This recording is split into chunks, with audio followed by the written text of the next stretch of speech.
So let us begin, right? So in the previous classes we were talking about ELB. So let us continue with ELB, right? And prior to that, I shared some questions with you guys, right? So have you been able to go through them? Because I have information that it's pretty accurate from the current exam point of view, right?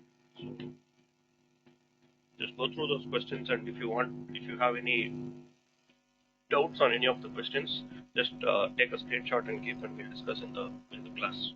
All right, because I think you guys said you are Ye- a little more focused on the doing the exam first. Yes, yes. So, Yeah, sure. Sure, Sid. so in the previous classes we were talking about the ELB, right? So mostly from exam point of view we have finished, but now what we have been seeing in the last class and in this class in practical point of view, right? So in the previous class we were talking about ELB and especially the classic load balancer, right? We have not yet started with the application load balancer, right? So we'll talk about the troubleshooting part, right? Previous class we spoke about the HTTP status codes. I think we stopped over there, right? HTTP status codes, right? Like 404, 502, what they are, right? So we will see what you need to do when you come across some of these status codes, right? On the ELB, right? Again, in order to do this, again we'll have to create a load balancer, right? So we'll go ahead, we'll create our load balancer and we'll put a couple of instances behind it. So just give me a couple of minutes, we'll run through that again. Okay, so in case you want to skip this, you can just forward the video if you're watching the video. So I'm just going to continue to record this also, right?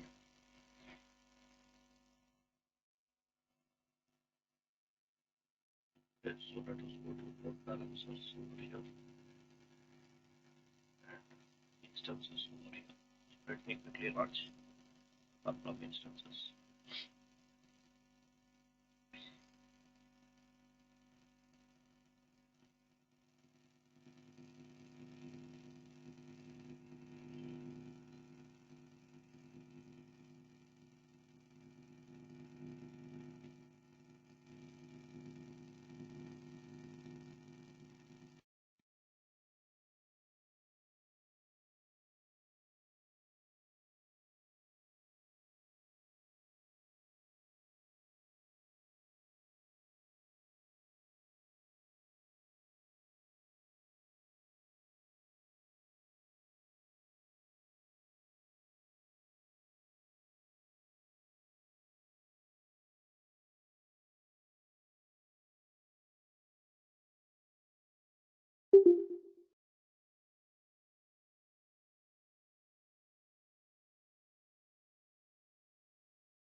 Hello. Good. When if you have any questions. Yeah. No, I mean, we are good. Yeah, all this is the basic configuration in the ELB that we saw. Right. Okay. Okay.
Okay, so I'm just going to log into one of the instances and just what do you say? Add some information in the home page so that we know which is the first instance, which is the second instance, right? Because both we are hosting the same website, right? So just to keep it clear, always remember you should never use the IP address of the load balancer. You should use the DNS name while configuring your DNS. So probably we'll start with DNS also. Okay, right? We just created it, so you'll get this error for a few minutes. Just wait for this to resolve. Right. So meanwhile, if you look at the instances, both of them are saying out of service. Right? Now they are in service. Right? We spoke about the health check and all that. So yeah, they are healthy. Right? So let me log into this machine.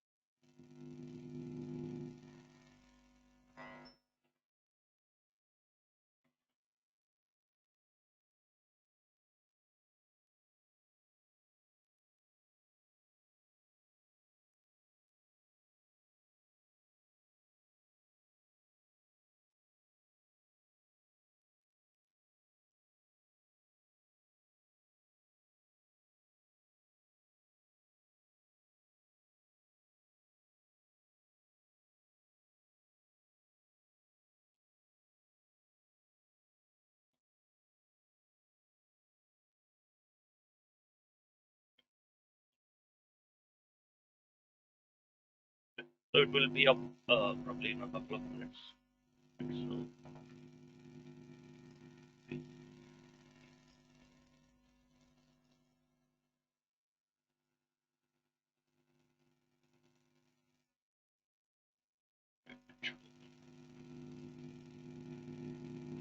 right. So now here you see our application is opening. I just added this from server 1 so that you know this page is coming from server 1. If you don't see that, it means it's coming from server 2. Right? Now you see it's coming from server 2. So we have both our servers behind the ELB serving this website. Right? So we spoke about the status codes. So we just again just open that HTTP status codes.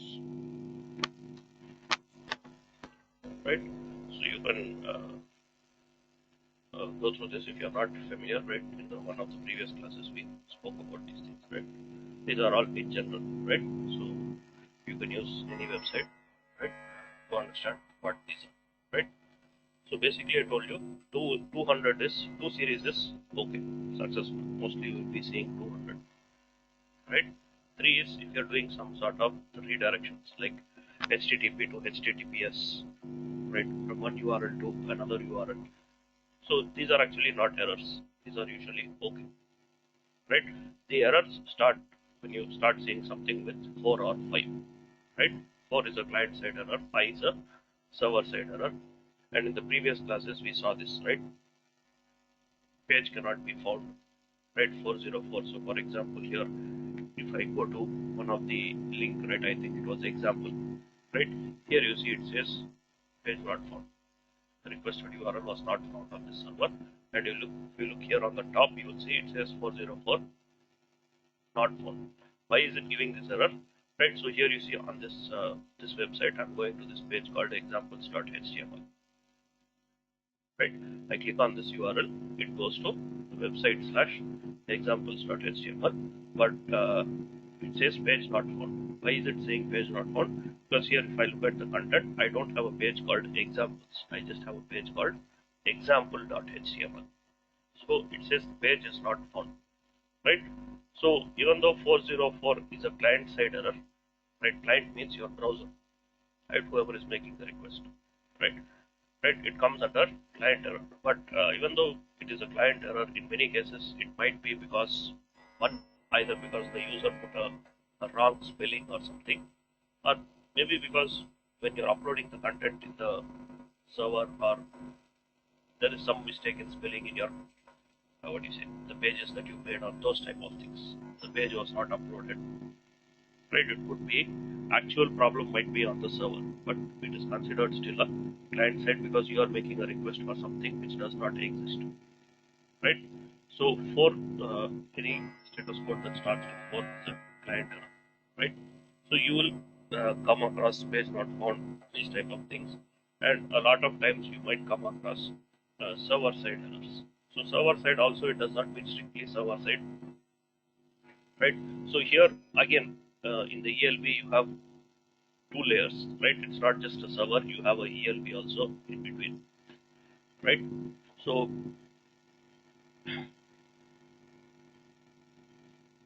right, so you have a ELB and then you have your instances. So here when you talk about the server, right, we are talking about both the ELB and the instance, right?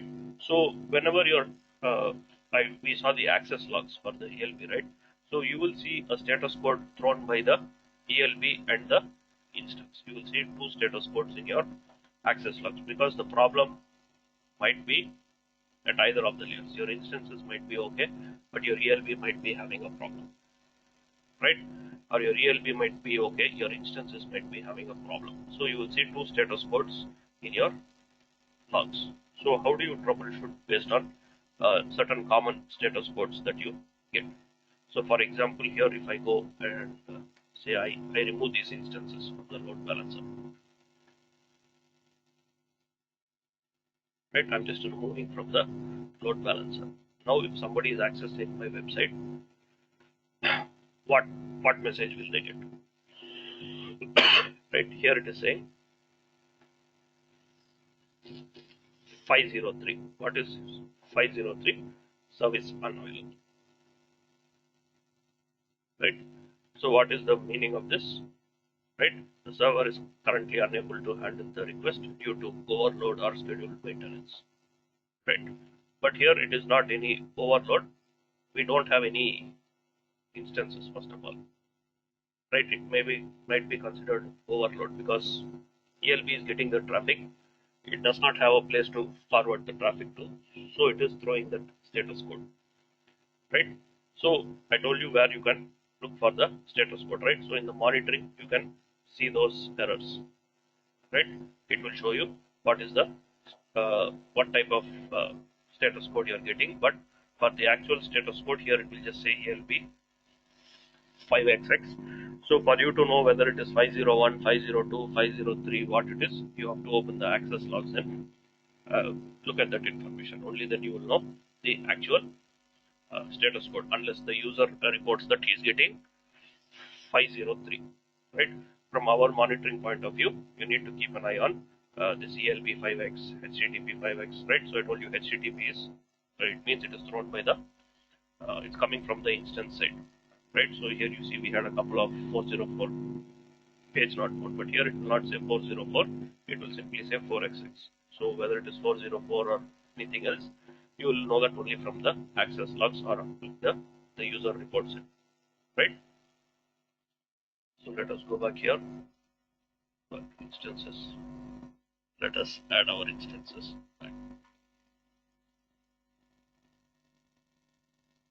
Right?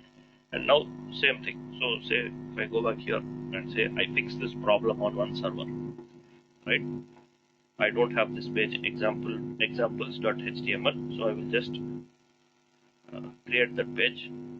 Basically, just copy example as examples.html. Right? Now, if I try to open this website, what will happen? Sometimes the example page will open, sometimes it will not open. Right? So I'm refreshing. This is probably coming from my browser cache. Right? Now you see it is giving error. Why? Because I fixed the problem on server 1. On server 2, I didn't fix the problem. Right? So on server 1, I have the examples.html. Right? But on server 2, I don't have it. So some people will say I'm not able to open that page. Sometimes the page is not opening. Right? So then again, you have to check. Right? In the access logs, it will show you which server is throwing this error. Right? So we saw the access logs. Right? So it will show you which server handled that request, and you will be able to see, okay, server 2 is throwing this error, so I have to check server 2, some problem in server 2, right? Because the ELB is going to somewhat alternate traffic, because here we have 2 servers. Suppose you have 15 servers, maybe just a couple of servers, some problem with the content, you haven't uploaded the content properly, or there is some old content, right? The pages are not there. So some people will report errors, for some people it will work fine. Sometimes they will say, right? So these type of things. Okay. So what are the common status codes, and what are the steps which you need to take, right? So mostly if you see, the problem will be because of your instances. So even though you get a service unavailable, right? These type of errors, even if you see the ELB throwing the error, most likely it will be because of the instances. Some cases it will be because of the ELB, but most likely it will be because of the some problem with the backend. Because the ELB will not have problems so often, right? Mostly it is because of some problem with your instances. Most of the problems, if you see, right? So what are those commonly? What are those things that you're going to get, right? So here we have some examples. Okay, so I hope this is clear, right? So is this clear, guys? Are you able to see? Yes, yes.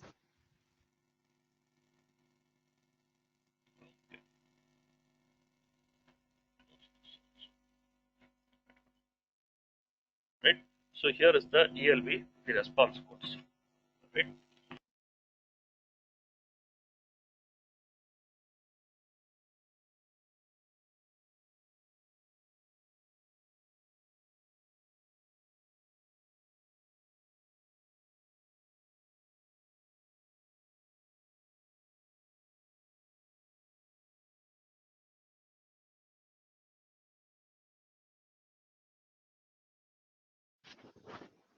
Asid, we are unable to hear.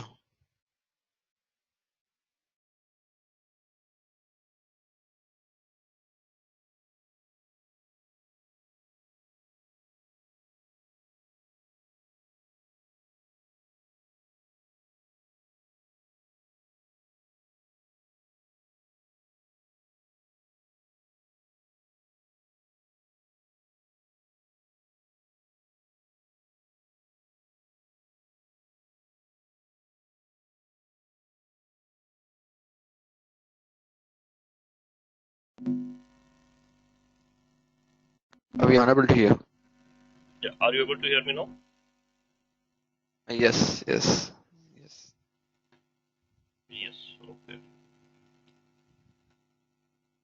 Yeah. Right. So you might get some of these errors for some certain websites where you have a login or something like unauthorized, right? These type of things, right? So they are mostly, what do you say, these type of things that you will get, right? right? So mostly a bad request from a user, right? Then you have, most commonly you will see this 5x, the ELB throwing this status code. Even though it says ELB 5x, sometimes it could be because of the instance also, right? So when you see this status code, that is ELB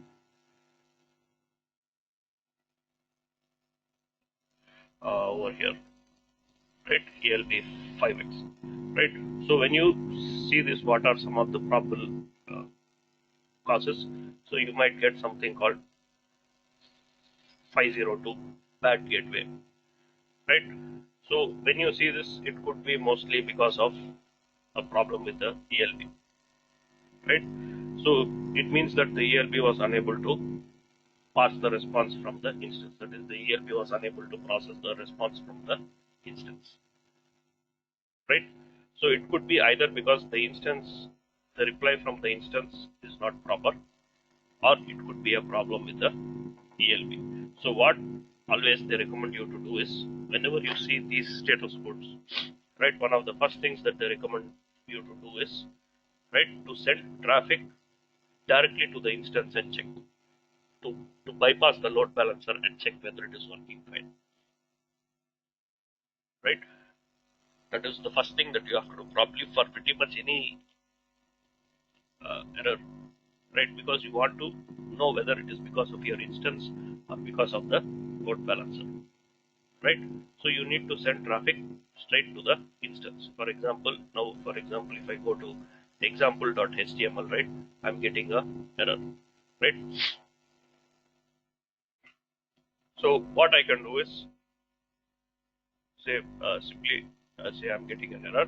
So I can just hit the instance, right? Either from within your VPC, right? You could go to the instance's local IP, or if your instance has a public IP and you have opened the port, you can directly access the website from behind the instance, and you can see whether it is throwing error or no. So here you see when I go to server 1 examples.html, it's throwing error, sorry, server 2.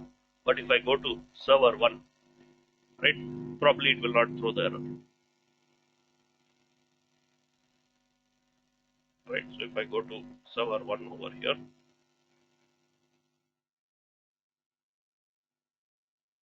right, it will not throw the error because I have the page. So here I know the problem is not because of the load balancer. But if you look at the status code, right, in your logs, it will show 404 for the ELB also. You will see both ELB 4x and HTTP 4x also. But there the problem is not because of the ELB, it is because of the instance. So how do you know that? Either you check the logs, or you bypass the ELB and you access the traffic on the instance and see what is happening. That is one of the first things, because you can usually fix the problem on the instance, right? If it is working when you access, right, the what do you say, the website of the instance, then you have to contact AWS for support, because you can't do anything else on the ELB, right? ELB only has these configurations, right? What you can do is you can make sure you have configured your the ports correctly, the protocol and the port, the listeners. Make sure your health check is proper, and make sure you have healthy instances. Beyond this, you can't do anything usually, right? So first you check whether your instances are serving the traffic. If your instances are serving the traffic properly, but still you get status code like this 502 bad gateway, mostly it is a problem with the ELB. So then you can't do anything. You have to contact AWS support for help, right? Same thing for service unavailable, right? So you see, few minutes ago we got service unavailable, right? Even though it might say ELB 5x, if you see 503 service unavailable, it could indicate either that the load balancer or the instance are having a problem, right? It does not necessarily mean it is the ELB, right? Usually it is insufficient capacity to handle the request. So previously you saw I removed both the instance, so there is no capacity to handle the request, so you got service unavailable. So always make sure that you have healthy instances. right? And that you are not getting too much traffic. If you are getting a lot of traffic, even then you might get service unavailable, right? Okay, so first make sure that you have capacity, right? If this issue continues, even though you have capacity, your instances are healthy, you are not getting much traffic, then again you contact AWS support, because sometimes when you get high traffic, right, suppose you get a lot of traffic, right, your instances might be very busy, right? So those times also you might get that error, right? Or your instances are not busy, you have sufficient instances, but you are getting a lot of traffic, right? The ELB needs to scale. We'll come back to that. Call that ELB pre-warming. I'm not sure we spoke about it, but we will talk about it, right? There's something called ELB pre-warming. We'll come back to that, right? Say for example, Amazon is having a sale. So what will happen on those days when Amazon is having a sale or something? They will get a lot more traffic than their normal everyday traffic. So they need to have more servers to handle those requests. Like if you see in the past IRCTC and all that, right? You try to book tickets in the morning, right? For some people it will not work, for some people it will work, right? They will say server crash or server problem. All that is because it is not able to handle the load, right? For some people it is working, for some people it is not working, right? So again, even if you have enough instances to handle your traffic, the ELB should be able to handle the traffic, right? So you have instances that are available to handle the traffic, but first the traffic is hitting the ELB, so the ELB should be able to handle the traffic. If the ELB itself is not be able to handle the traffic, then also you might get your service unavailable error for some people, right? So either it is insufficient capacity or some problem with the ELB, or like I said, you don't have, even if you don't have any instances behind the load balancer, you might get this error, like how we saw a few minutes ago. So always our responsibility is to make sure that we have sufficient number of instances to handle our traffic, right? Another thing is gateway timeout. We saw this in the previous class, right? Idle timeout period, right? So we saw that the ELB also has a idle timeout configuration, and your servers also will have a idle timeout or keep alive configuration. So you have to make sure that these values are configured appropriately, especially if your application has some long running requests, right? So like downloading some file or uploading some file, they are also requests, right? If it takes more than 60 seconds, right, here the default is 60 seconds. So if your request is taking more than 60 seconds to complete, the ELB will close the connection and the user will get an error, right? The user will get a request timeout or a gateway timeout error. That is because the connection was closed even before it can complete, either because uh, the what do you say, uh, keep alive on the load balancer or the keep alive on the instance was too short. One of them is closing the connection, right? So always make sure that the keep alive timeout is greater than the idle timeout of your load balancer. So on your server, whether it is Apache or Nginx or IIS or whatever it is, so it will have keep alive or idle timeout configuration. So make sure that it is slightly higher than the ELB's idle timeout value, because either of them can close the connection, right? So if you have some long running requests like uploading files, downloading files, right? So you want to make sure that your idle timeout is configured properly. So if your idle timeout is not configured properly, you will see this gateway timeout errors, right? Okay. So again, even though it might say ELB is throwing that error, it might be because your application is taking a long time to respond or to complete that request. That is, it is not completing the request within the idle timeout period, right? And then you have some more of these, right? Sorry, this, yeah, this, yeah. So if you see, the HTTP status code backend 2x, right? So 2 is what? It is okay. You don't need to do anything. It is not a problem. 3 is also mostly, it's not an issue. So redirect request, because in some applications there will be like HTTP to HTTPS redirect, right? Or from one URL to another URL. So it might be okay, right? So unless you have not explicitly added any such things, if you see this, then you want to check the logs, right? And also you bypass the load balancer always for most of these, right? You need to bypass the load balancer and check whether it is working properly, right? Same thing for the instance throwing 4x, right? Okay. So again, same thing. You bypass the load balancer and check whether it is working. Like how I checked the logs. I saw that it is your instance is throwing, right? So I went straight away to the instance and I saw whether it is working, right? So if it is working, then okay, on this instance it is working. On another instance it is not working. So which instance is that? You will know it from the logs, right? Or you might also need to check the logs of your application server, that is the access logs or the error logs on Apache or Tomcat, to see what is happening for these client side errors, that is HTTP 4x, right? So backend or what do you say? Here, if you go to the monitoring tab, right? So HTTP 4x and HTTP backend 4x both mean the same. Backend means your instance. ELB means it will say ELB 5x or 4x, right? So if you see your instances throwing the error codes, again I told you where you can check that, right? So in your logs you will have that, right? Your instance is throwing this status code. So which instance is throwing the status code, you will know from the logs, right? So if you want to see which instance is throwing, you need to obviously hit the instance and see whether it is working, right?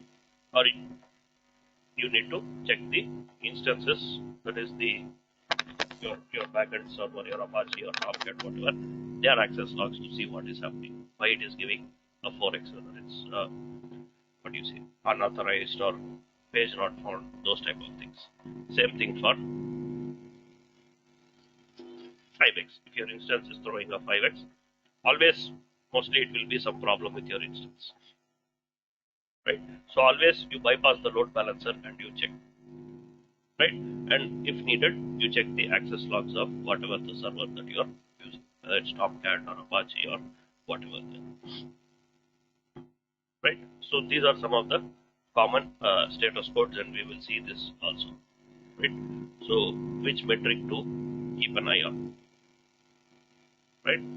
So we saw what is healthy host count, right? Backend connection errors, search queue length, all this we saw in the previous class, right? What is a search queue, what is spillover, all those things, right? So again, which metric are you going to see, right? All this is from practical point of view. In the exam, you will not get all these things, right? So here you have these different metrics, right? So healthy host, right? So are you going to see average or min or maximum? This also I think I spoke about in the previous class, right? So right. So what is healthy host count? What is unhealthy host count? All these we saw in the previous class, right? So how many hosts are healthy? How many hosts are unhealthy, right? So here you just have a summary of those things, right?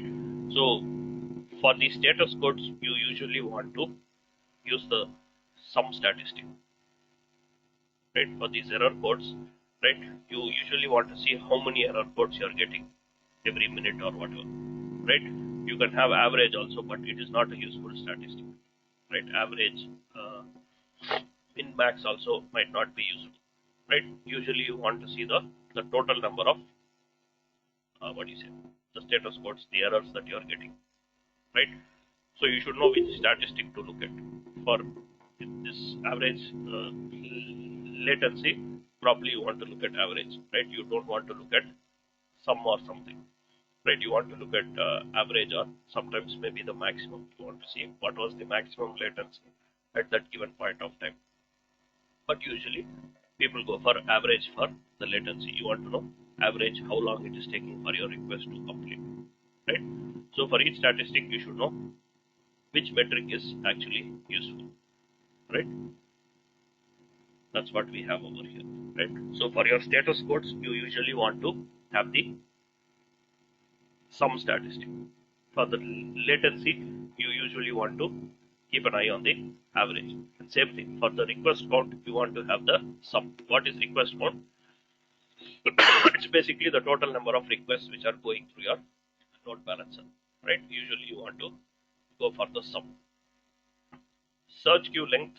What is search queue length? I told you it is the number of requests that are waiting at the load balancer, right? Suppose your instances are very busy, the load balancer will immediately not say that there is an error, right? It will try to again try the request. It will hold it in its queue. So an ELB can hold up to 102 per request in its queue, right? So when the search queue length it gets full, then what happens, right? You will start seeing spillover also, right? So ideally you want your search queue length to be 0, right? So when your search queue length gets full, you will start getting like service unavailable type of error, right? Because the instances are busy and the ELB is not able to hold any more requests in the queue. So search queue length you usually want to keep an eye on the maximum metric because it represents the total number of queued requests. That is the total at that point of time how many requests were in the queue, right? Spillover count is if it exceeds the queue, requests are going to spill over, right? You will get a service unavailable error, right? Once the search queue is full, it cannot hold any more in the queue. Any more requests which comes, it will say service unavailable because the instances are busy, so it is not going to happen. So spillover, you want to keep an eye on the sum, right? Search queue also you can see maximum or sum, right? Spillover mostly you are going to keep an eye on sum. So unhealthy host also similar, right? Usually you want to keep an eye on the minimum value, that is how many hosts are unhealthy. Let's say for example if I stop the service over here,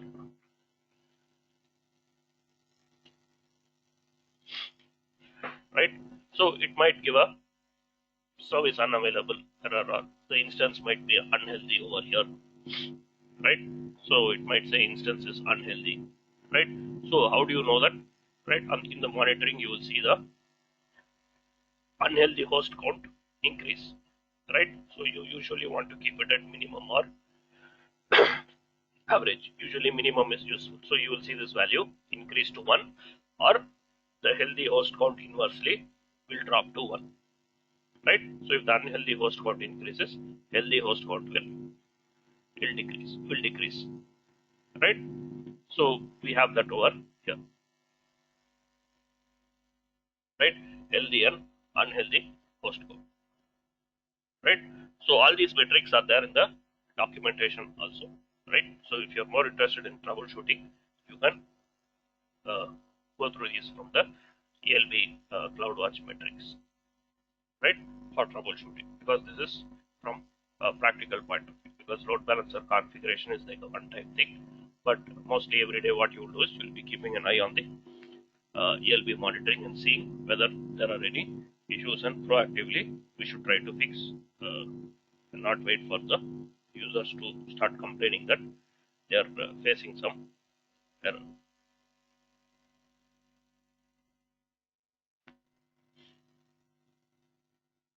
Okay. I think Vijay is left, I think. Yeah. Probably I don't know, maybe some connectivity problem. Yeah. So it is recording anyway. Right. So these are the troubleshooting. So the troubleshooting remains same even for application load balancer, most of it, right? So the next thing that we'll be talking about is application load balancer. Okay. So we have seen the classic load balancer, how it is working. Now we'll go for application load balancer. right? Why I went with the classic load balancer is because it is easier to understand prior to going to application load balancer. Because in the exam, I don't think these days you get much questions on the classic load balancer, but still a lot of people practically they do use, people are still using classic, but AWS recommends everybody to shift to the application load balancer, right? So now we will be looking at the application load balancer.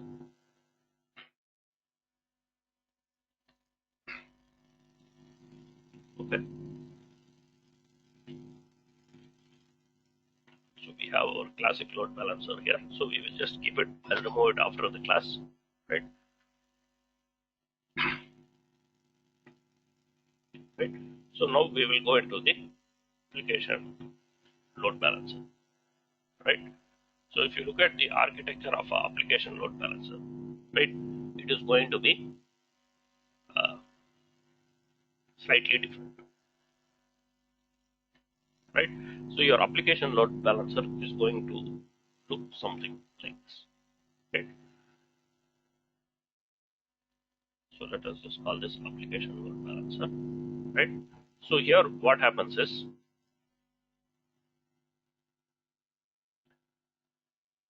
you have something called target groups. Your instances are not directly attached to the load balancer, right? They are attached to something called target groups, right? So these are the target groups. Let us say target group 1, target group 2. What is target group? We'll see, right? So target group is just a logical group, right, which contain your instances, right, which contain your instances. So your instance is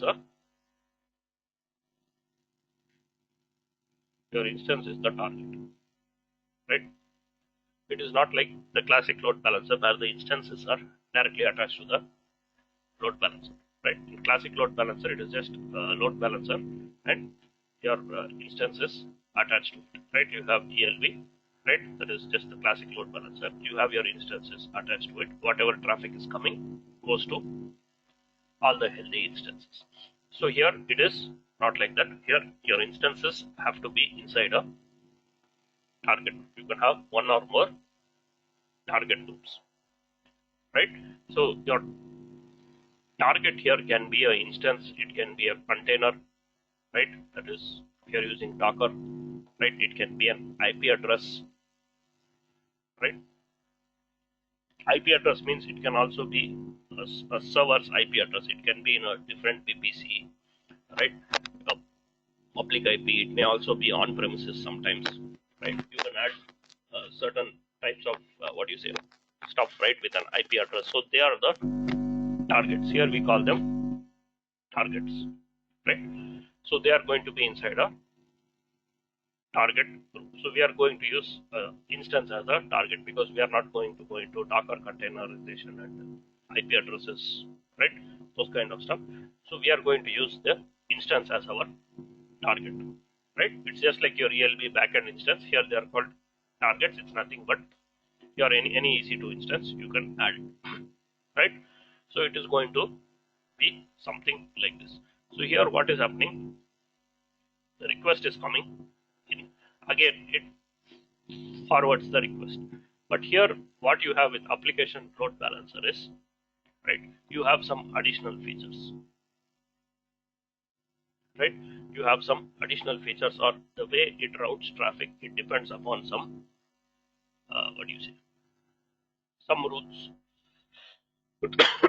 And one more thing, I think in the beginning itself we saw application load balancer. It works at layer 7. That you should remember, right? So it can work with HTTP and HTTPS requests, right?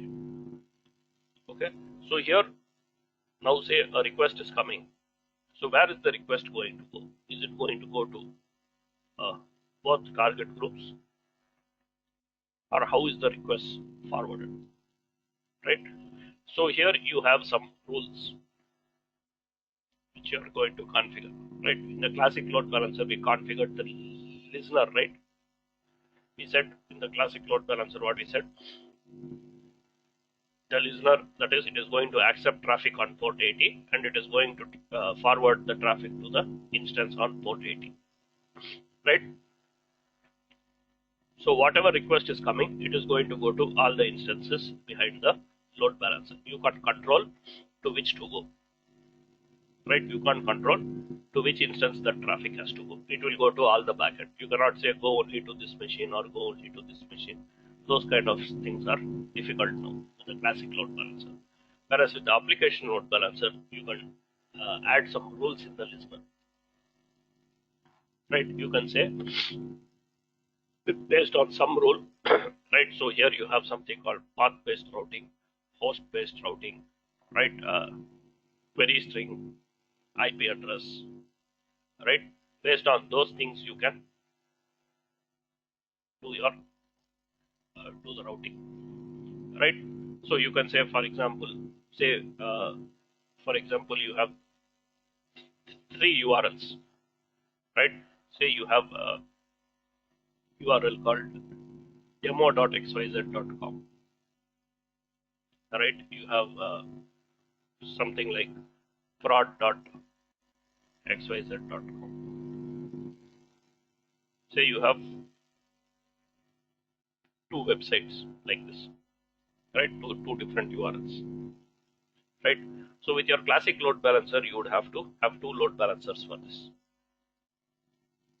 right? For classic load balancer, if you wanted to host both these services, right, these websites, you would need to have 2 classic load balancers, because classic load balancer is simply going to take the request and forward it to all the backend.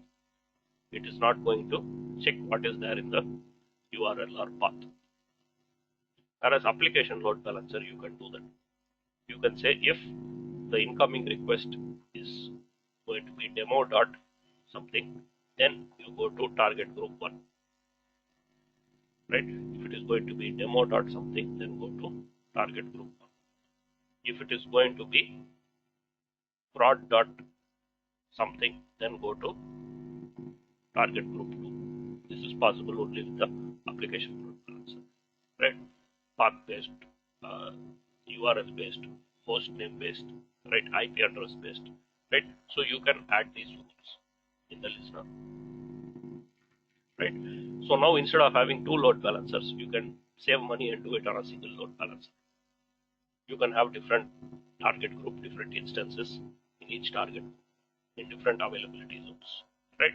Again, target group is just a logical group, right? You just say clear target group, just a logical group in which you can have 1 or more instances. You can have 2, 3, how many ever instances you want. They can be in different availability zones, right?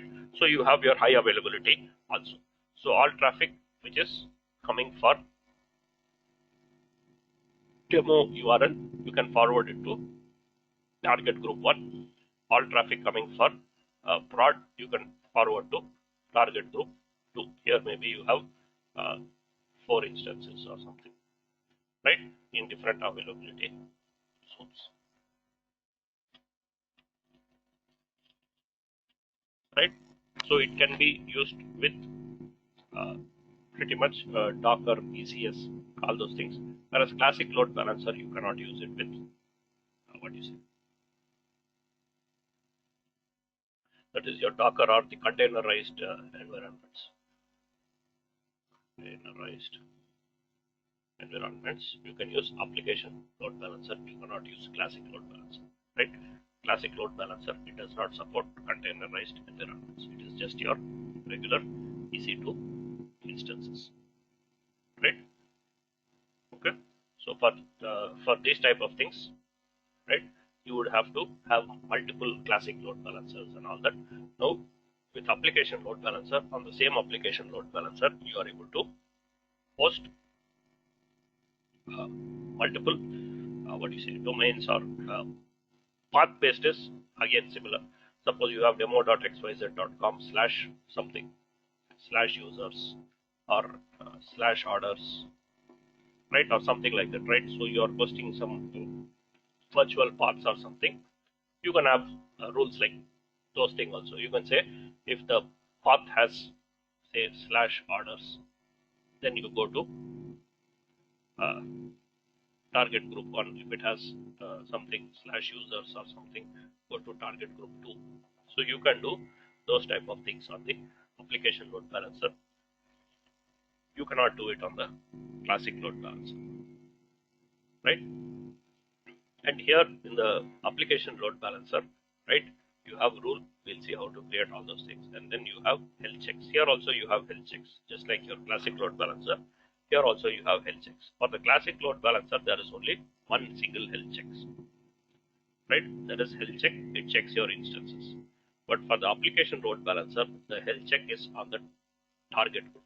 So each target group will have its own health check. It's not one health check. It is one health check per target.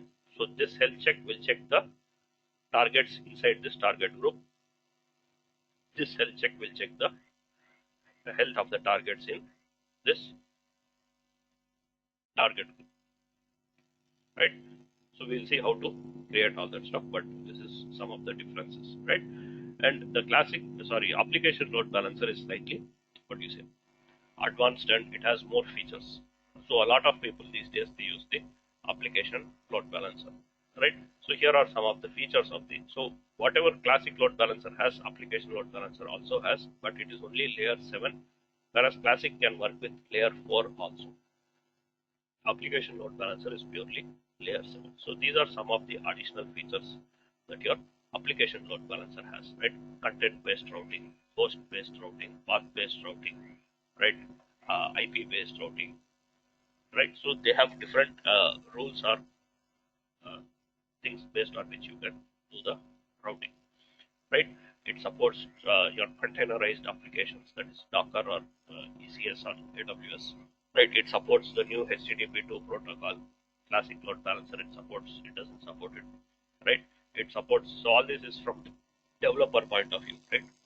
It supports the web sockets, right, for push type of communication applications, right?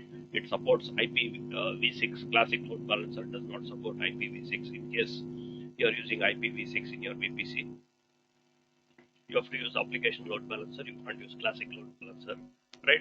So here also it supports sticky sessions, right? Some features are common, but these are the new features, right? Whatever is there on top are the new features. Some are already same as the classic load balancer, right? Sticky sessions, right? So high availability is already there. Like I said, you can use multiple availability zones similar to your classic load balancer, but here it is going to be inside it's going to be inside a target group. Your instances are not just sitting outside, they are going to be part of a target group, right? Same thing, security wise, you have same security group, right? All those things, right? Same thing, you don't use a IP address of the load balancer, right? You get a DNS name, and it is layer 7, that is HTTP and HTTPS traffic it supports, right? So all these are same, right? The monitoring part, the logging part, access logs, all these are same, right? You have another thing called delete protection, which is not there on the classic load balancer. It is similar to your EC2 termination protection, that is to prevent accidental removal of your load balancer. If you enable this option, if somebody tries to remove the load balancer, delete the load balancer, they will not be able to delete. It will say the delete protection is enabled. This is one more thing that you have it over here, right? And one more important thing is it supports the web application firewall, WAF, right? So AWS has a service called AWS WAF, right? So it is supported on the, it can be integrated with the application load balancer. You don't have to use any third party WAF. AWS itself has a web application firewall service. If you want to protect, if you want additional protection for your application level, you can integrate AWS's WAF with application load balancer. You cannot do it with classic load balancer. Classic load balancer, it does not support WAF, right? So These points are slightly old, but AWS still recommends you use application load balancer, right? For most of the use cases, you use application load balancer. If you don't want it, for you think classic load balancer works fine, you can go ahead with classic load balancer, right? Because classic load balancer also it works well, but the newer features like containerized applications, web application, firewall, right? Uh, the routing rules, right? Those it does not support, right? So if you have just one application, right, simple application, you don't have different URLs, you can very well use classic load balancer. It still works very well, right? It can still handle a lot of traffic. It is not that it is very bad at handling traffic, right? Those are all good, but main thing is these rules containerized, because a lot of people are now shifting to dockerized or containerized, what do you say, type of application, microservices, right? So for all those things, you cannot use classic load balancer, right? Okay. So we will go ahead and we will see how to create this application load balancer quickly, right? So enough of this classroom session. We'll go for practice, right? So I will keep my classic load balancer as it is. We'll use the same instances. So let me just go and reboot the instances. I think I. Okay. So we can use the same instance. So it is not that your instances have to be only behind your classic load balancer, right? The same instances can be behind your application load balancer also. So always remember your instances are independent of your load balancers, right? So you have to say we have two instances. I can put them wherever I want. They can be a part of a classic load balancer. They can be a part of application load balancer. They can be part of both, right? That is up to you. You can install multiple applications on a server, right? You can host multiple applications on a server. Certain applications you can expose via classic, certain through application load balancer. That is up to you. That is how you configure your listener and the ports on which you run your application, right? Say you have three applications like demo dot something, right, or prod demo 2 dot something or whatever. You can host them on the same server, right, on different ports. Maybe demo runs on port 80, demo 2 runs on port 8080. You configure the listeners appropriately, right? So uh, that is up to you, right? Uh, so your instances can be a part of both also. So in real time, if you see the same instance sitting behind classic and application, or how it is working, it will work because instance is instance, right? Your instance can be behind anywhere. It just has to accept the traffic on that port or that URL, right? So your instances, same instances, we can use behind the application load balancer also. So here we have the classic load balancer. We have two instances sitting behind it. So we'll go ahead and we'll create a application load balancer. Okay. So the steps are more or less similar. If you have a name, right? I'm just going to call it demo October 30th application load balancer. So here also same thing. You have internet facing internal, right? Same as your classic, right? And then here you have the IP address type, right? So dual stack means IPv6, right? Suppose your VPC is using IPv6, you want to use IPv6, you say dual stack, right? Which means it supports IPv6.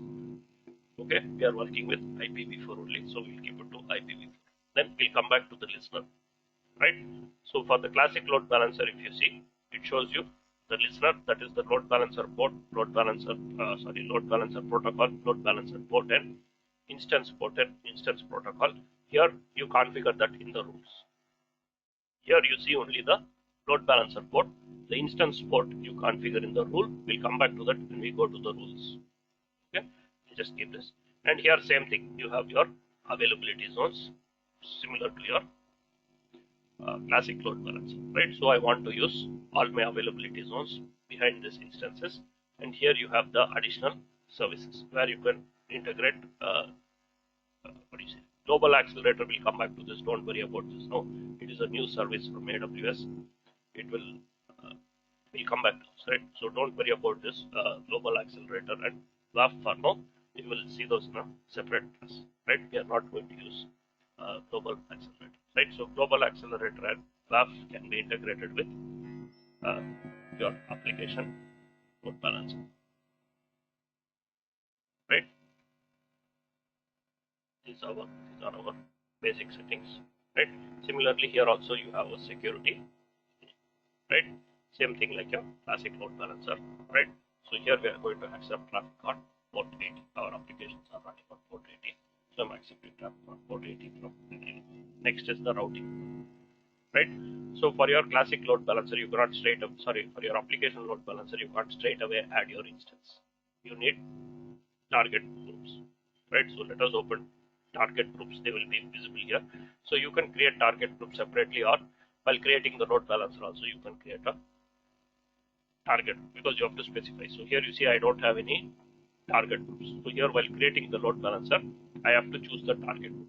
I don't have anything. That's why it's asking me to create a new target group. You can create here or you can create here also. So maybe first I will create it here, right? We'll create it in the load balancer thing. Then we'll go and create other target groups, right? So I will just call this target group 1, TG1, right? So your target can be an instance, it can be an IP address, it can be a lambda function, right? So again, lambda we'll see in a separate class, right? So we are using instance as our target. And what is the port and protocol, right? So for the classic load balancer, you configured it with the listener itself. But here, different target groups can have applications on different ports if you want, right? So here, this is like the listener configuration for this target group, because here it is not directly attached, right? So the application load balancer is accepting traffic on HTTP port 80, and for this target group we are using 80. For this target group maybe you can use different port, right? So it is not one fixed combination, right? Because you have multiple target groups, you can configure for this target group on which port it should it should receive the traffic. So here we are going to use the default 80 port, our Apache port. So we will keep that also at 80. If you want, you can change these things, right? Okay. And then here you have the health checks. We'll come back to what is all this protocol and all that, right?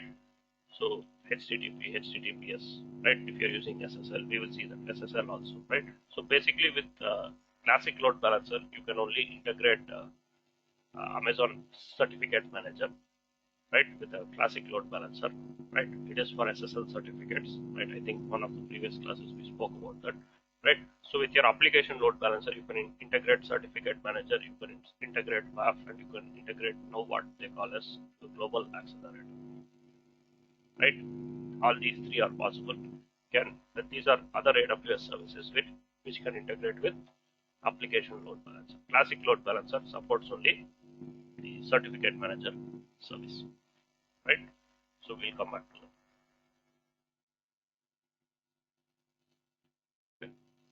And then here you have the health checks, so right? So we are configuring the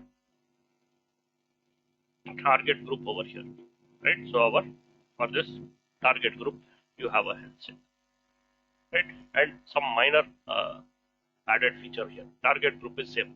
What is the protocol? What is the path that you want to ping? And what is the port which you want to ping? Right? For the classic load balancer, if you see, you didn't have all this additional port you couldn't specify. That is, it by default it pinged the traffic port. Right? You can't ping any other port on the classic load balancer. Whereas here you can specify which port to ping. Classic load balancer assumes whatever port you specify. The listener says 80, it is going to ping 80, right? Which is the traffic port.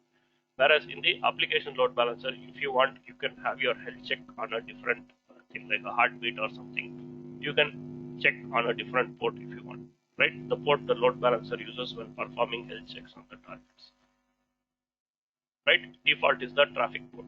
That is the port on which your instance is accepting all the traffic. Or if you want to override, you can give a different port on which it has to be. The other settings, these are same, right? What is the healthy threshold? What is the unhealthy threshold? What is the timeout? What is the interval? And one more additional thing is you have the status code. So the classic load balancer assumes that only 200 is success. Any other status code it receives, it is health check fail. Whereas application load balancer, you can specify what are the success codes, right? Default is 200. So if the health check, it checks the instance, it gets a 200 reply, that means it says it is healthy. So you don't want 200, you want some other status code like 301 also you want to consider it as, okay, you can specify that. You can specify a couple of ports using comma, or you can specify a range of ports also. You can say 200 to 203, right? You can specify either multiple values or a range of values. This feature again is not available on the classic load balancer, right? So in the application load balancer, you can you have slightly better health checking capabilities, right? Rather than just assuming 200 is success, because status codes, remember, like I told you, 301 also might be okay, right? If you are using some type of URL from one URL to another URL, you are doing redirection, right? So if you want to, right? Some people they do that, they put 301 if they're doing some type of internal some redirect or something, right, on this path, right? So you can have some options to customize your success codes also. What are the status codes to consider as success, right? Default is 200, so we will leave it at 200 for now, right? So we are creating the target. It's just a logical group, right? Then inside the target group you add your targets, right? So next step is to register the targets, right? So we will add the targets afterwards. Now I'm just going to keep it as a blank target. Next I'm going to say review and create. So here if you go and see, now if I refresh, you will see one target group over here. That target is of type instance. Alright, so here you see the configuration of the target group, whatever we specify. Right, so here also you have the stickiness, and you can specify the these things, right? So you have some additional features over here, right? You can specify the routing algorithm also. Now they've added this, it's like a new feature, right? So what is this deregistration delay? It is like same as the connection training, right? It is, here they call it deregistration delay, there it is called connection training. It is the same thing. I'm just going to keep this value as 0. That is, I'm going to disable connection training, right? Again, slow start duration, again this is a new feature, right? So here what they are saying is, so whenever you add an instance, right, it is what do you say,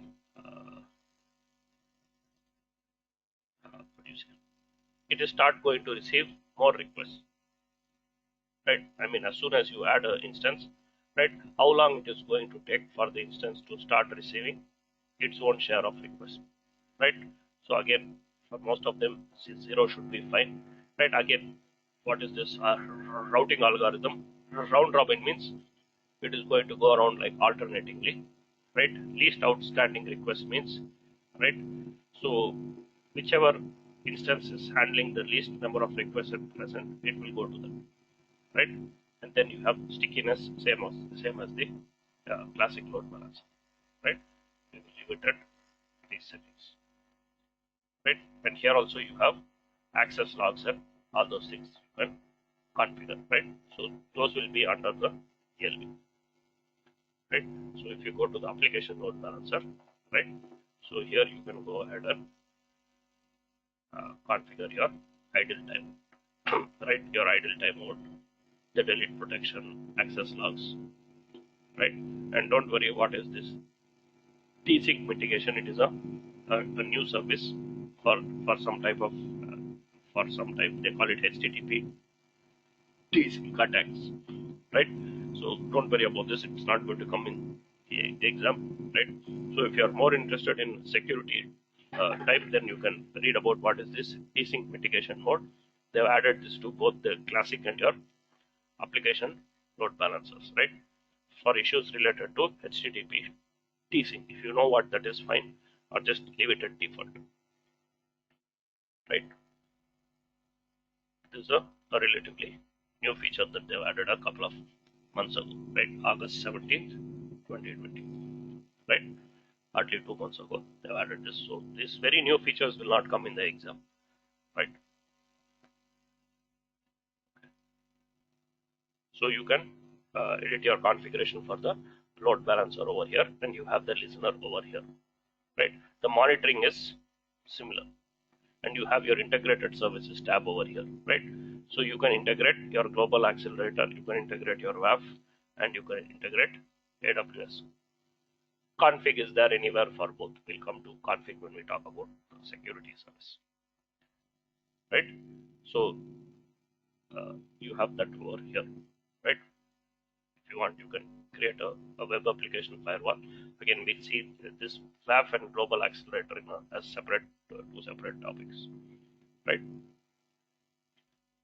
Okay, so here is where you have the listeners, right?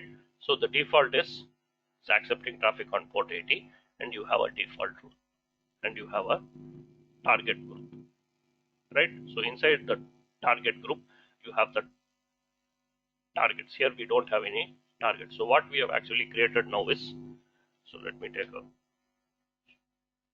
new page, right? So far what we have created is, sorry, we created this application load balancer, we have created on target. So all we have done is we have created something like this. We have our two EC2 instances, 1 and 2. Okay, we have not yet added it. Our target group is still empty. We are saying accept traffic on port 80 for the ELB, right? So here also, if you see, your ELB will have a DNS name. You are not given a IP address. Sorry, that is your load balancer here, right? It also has a DNS name similar to your application load balancer, right? Sorry, classic load, right?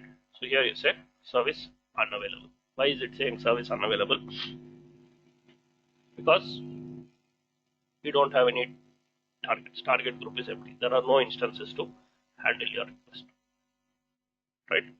There are no instances to handle your request. So troubleshooting part is more or less the same, right? So we have just created a empty target, right? So the request is coming. It is going to this target group. Why is it going to this target group? Because the default rule says that, right?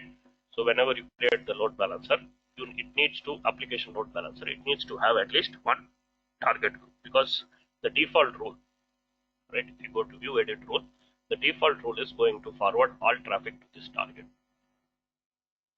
right? The default rule is, so any rule that we add, we will see how to add the rules, right? Any rule which we add will be on top. This will be the last rule. You cannot remove this rule, right? This is the last rule, right? Which is the default rule. The default rule, it says if it does not match any of the requests on top, then all requests will go to target group 1. All requests will go to target group 1, which is what is happening, right? Because we have not specified any rule. The default is it is forwarding all traffic to target group 1, and inside target group 1 we don't have any targets. That is why you are getting service unavailable error. So now what we need to do is, like how for the classic load balancer, you attach your instances to the load balancer. Here you add your instances to the target group. Right? You cannot actually attach it to the load balancer. you actually add to the target group. The target group is what is like attached to the load balancer. So we will add our instance 1 into the target group 1 now. Right? So how do you do that? You go to target groups, right? And you can say, you don't do it in the load balancer. Here you can't go and say add instance. Right? So you go to the target group, you go to targets and you say edit and you add your target over here. Say I want to add target group 1. And don't simply click save, it will not add. You need to say edit, choose the instance and say add to registered and then click save. Only then it will add. Okay, people just click on this and click save and say it is not adding. It will not add. This console is little confusing. So you have to click on this, click on add to registered and click on save. Right? So now here you see in my target group 1 I have added one instance and now its status is saying initial because it has to pass the health check. Here remember the health check is done for each target group, right? So this target group is checking this health. Now you see it is saying healthy. Why it is saying healthy? Because it is passing the health check. You don't see that under the ELB for the application load balancer. Your instances health is shown over in the target group. So we have added this instance in the target group 1. We have 2 instances. Now it is part of target group 1. They are also sitting behind the classic load balancer. Don't worry. Right? If you take classic load balancer, the same instances are sitting here. It does not matter. Here traffic, here it will handle. There traffic, there it will handle. Right? So I have added my first instance into target group 1. Now if I open my URL, what happens? It should open the page. That is server 1, which is there in target group 1. Because everything is going to target group 1. Right? So you will only see server 1 because I have only one instance. So same thing, whether it is 1 or 2 or 200 instances, the process is the same. Right? So now it is going to the target group 1. Target group 1 has one healthy instance. Right? If you have 2 instances and one of the instances is unhealthy, same thing. Your traffic will not go to the unhealthy instance. It will forward traffic only to the healthy instance. Okay, but here remember the instances are going to be inside a target group. They are not just sitting outside. Okay, now I can create another target group if I want to. Right, so I can go here and say create target group. I can say target group 2. Right, so here also we are using instances. Right, make sure you are choosing the correct thing. See. Right, same thing for target group 2 also you have health check. Right, so we are going to configure a similar health check and create. Okay, so now what I have created is another target. Right, so I am not yet attached it to the load balancer. I have just created the target. So what it is empty. Right, so target group is created. If I go to target group 2, you see it is empty. Here you see the target group 1 is attached to the load balancer. Right, it says it is working with this load balancer. Here target group 2 is, it is just there. It is not attached to any load balancer. It does not have any targets. So let me add a target over here. That is my second instance. You can add your first instance also. Your instances can be part of both target groups also, depending on how you are hosting your application. It is not that instance can be only in one target group or attached to only one load balancer. You can have both instances on target group 2 also. Right? Okay, so I'm just going to add my second instance to target group 2, and here the status says unused. Why is it saying unused? Right, so I created a target group and I added an instance. It is not attached to the load balancer. Right, so what I did, I created target group 2 and I added my second instance into that. But it is not working with the ELB. It is simply the target group is sitting over there. Because what is the load balancer saying? It is saying all traffic coming in goes to target group 1. So you are not using target group 2 with this load balancer. How you use target group 2 is by specifying by adding a rule that is in the listener, right? You can either add a new listener or you can add a new rule, right? You cannot go and say attach to ELB, right? Target group is target. How do you attach this? You actually don't attach it, you specify it, what do you say, in the rules, right? You can specify this in the rules. For example, we'll go here and we'll say, for this I will need route 53. Okay. What we can do is probably use path-based routing, because for host-based routing I need a URL. Okay, so we'll go edit these rules, right? So I'll quickly show you, right? So we will go ahead, we will add a rule. So whatever rule you add will be on top of the default rule, right? So I can say if the condition is, so say for example path, right?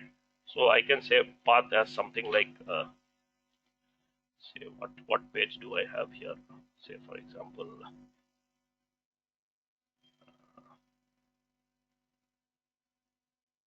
we'll go to, how shall we configure this? Okay, so say for example if it is index.html, it goes to server 1. Okay, so I'm going to say if the path has index.html, then I'm going to say forward it to, here you choose the target, right? So you attach your target group to the ELB like this, by saying some traffic is going to go to this target, right? So when you add the rule, right, so here you're saying if the path in the URL has index.html, then it has to go to target group 2. Everything else will go to target group 1, right? So our rule has been created successfully. Now if you go back here, you will see your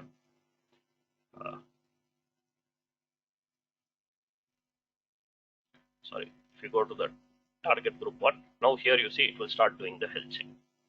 Now here you see it will say healthy, and now here you see it is working with the load balancer. So you cannot go and say don't look for attached target group. You don't attach a target group. If your rule it matches the target group, automatically the target group is used, right? So now here okay, so let me just open the rules page and keep, right? So we'll see whether my rules are working properly or not, right? So now if I open this URL, right, you see currently it is showing server 1, but if my rules are proper, it should go to server 2, right? Now you see it is going to server 2. If you don't see anything here, it is server 2, right? So here you see whenever I click on the home page, it will go to server 2. It will never go to server 1, right? Any number of times I refresh, it goes to server 1 only. Sorry, server 2, right? Which is in target group 1. Everything else will go to target group 1, right? Everything else will go to target group 1. Anything else I click will go to target group 1, right? So here you see examples is fixed on instance 1, right? So on our instance 1 we have the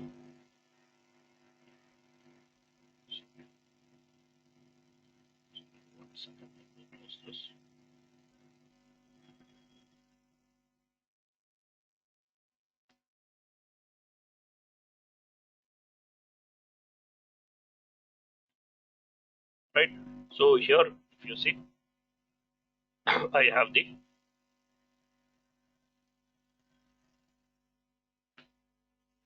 right, I have the examples.html on server 1. So here you see examples 1 is opening from server 1, because on server 2 I don't have this page, right? For the classic load balancer, if you see, you would have got an error, right? you go to our classic load balancer and open the same URL, right, it will still work. Okay, this.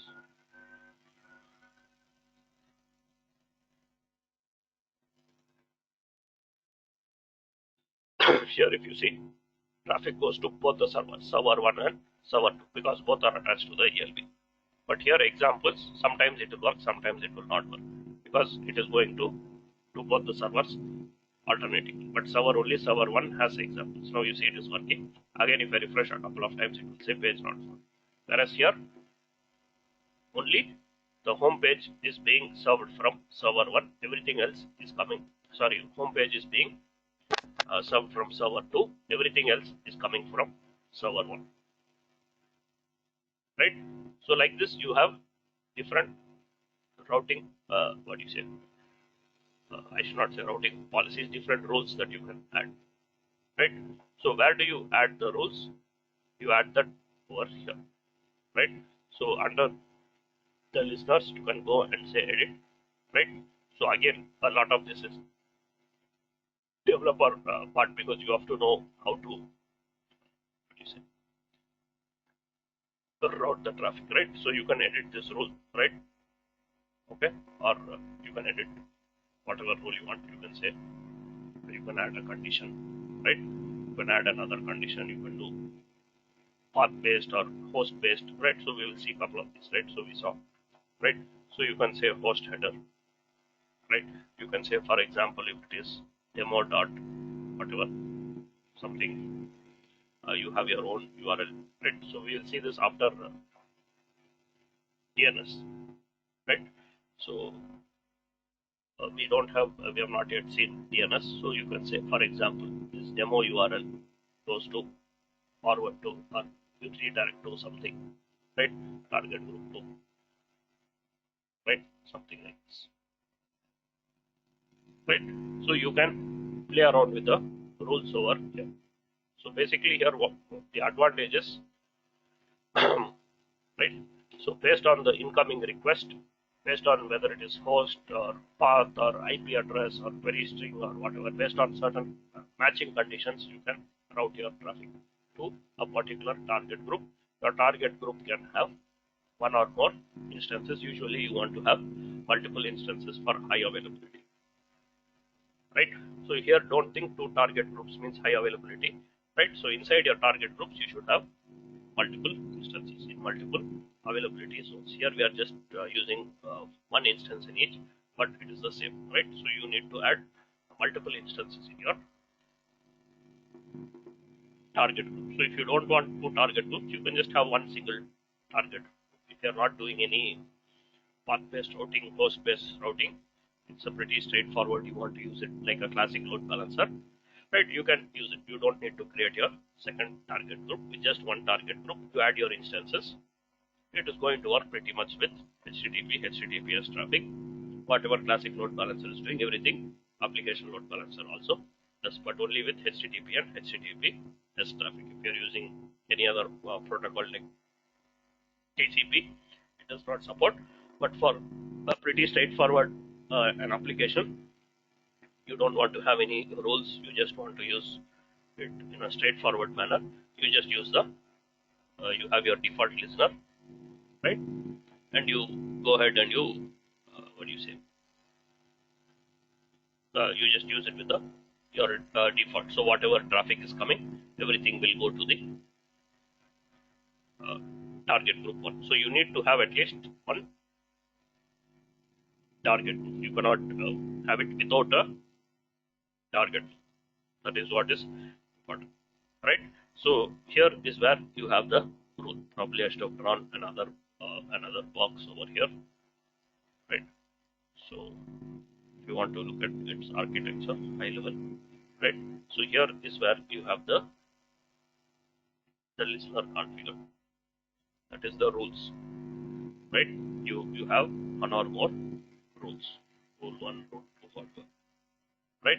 So all the traffic is going to come to the listener, and depending upon the rule, it is going to go to the appropriate target, right? So the requests which are coming These are the requests which are coming in, right? So now we saw path-based routing. Same thing you can do. Host-based routing. Two of the most commonly used the routing policies, right?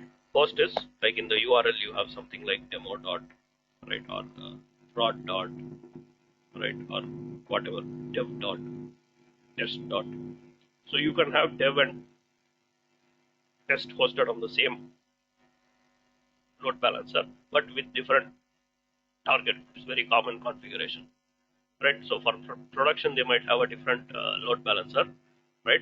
But for the dev and test environment to save money, they can have a dev target group and a test target, right? This is all practical stuff, right? So all the right. So you go to your URL, right? dev.yoururl.com, right? It goes to your development. What do you say? Servers, right?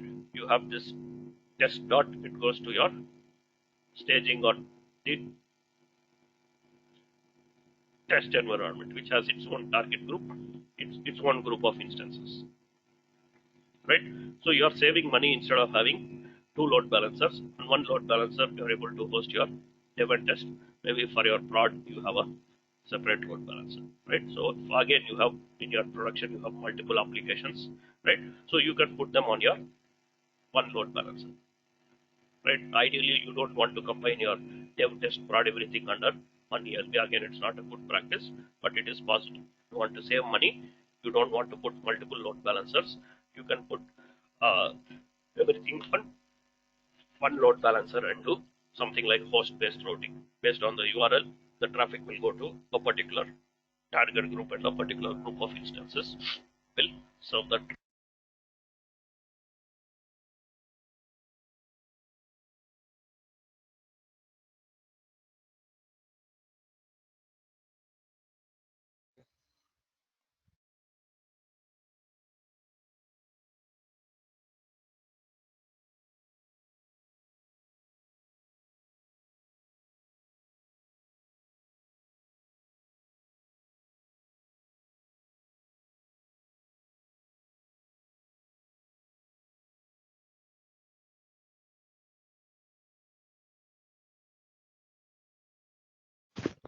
Hello.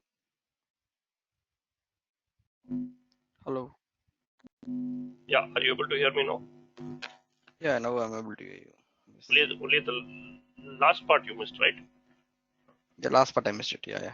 So that's what I was asking. Any questions do you have? No, no. Okay. So what we'll do is we still have some more with the load balancers, right? So I Okay. will Okay. pause the load balancer topic over here and we'll talk about DNS. Then we'll come back to load balancer. That is, we basically have auto Okay. scaling, right? All that stuff. Maybe another one full class for this to finish this load balancer. But prior to going into that, I want to talk about Route 53. So we will start Okay. with Route 53 and probably complete Route 53 either today or tomorrow, right? Probably by tomorrow we will complete Route 53. Then again, the next week we will finish. Next Saturday we will finish off the load balancer, auto scaling, all that stuff. Because again, Okay. you need to know both, right?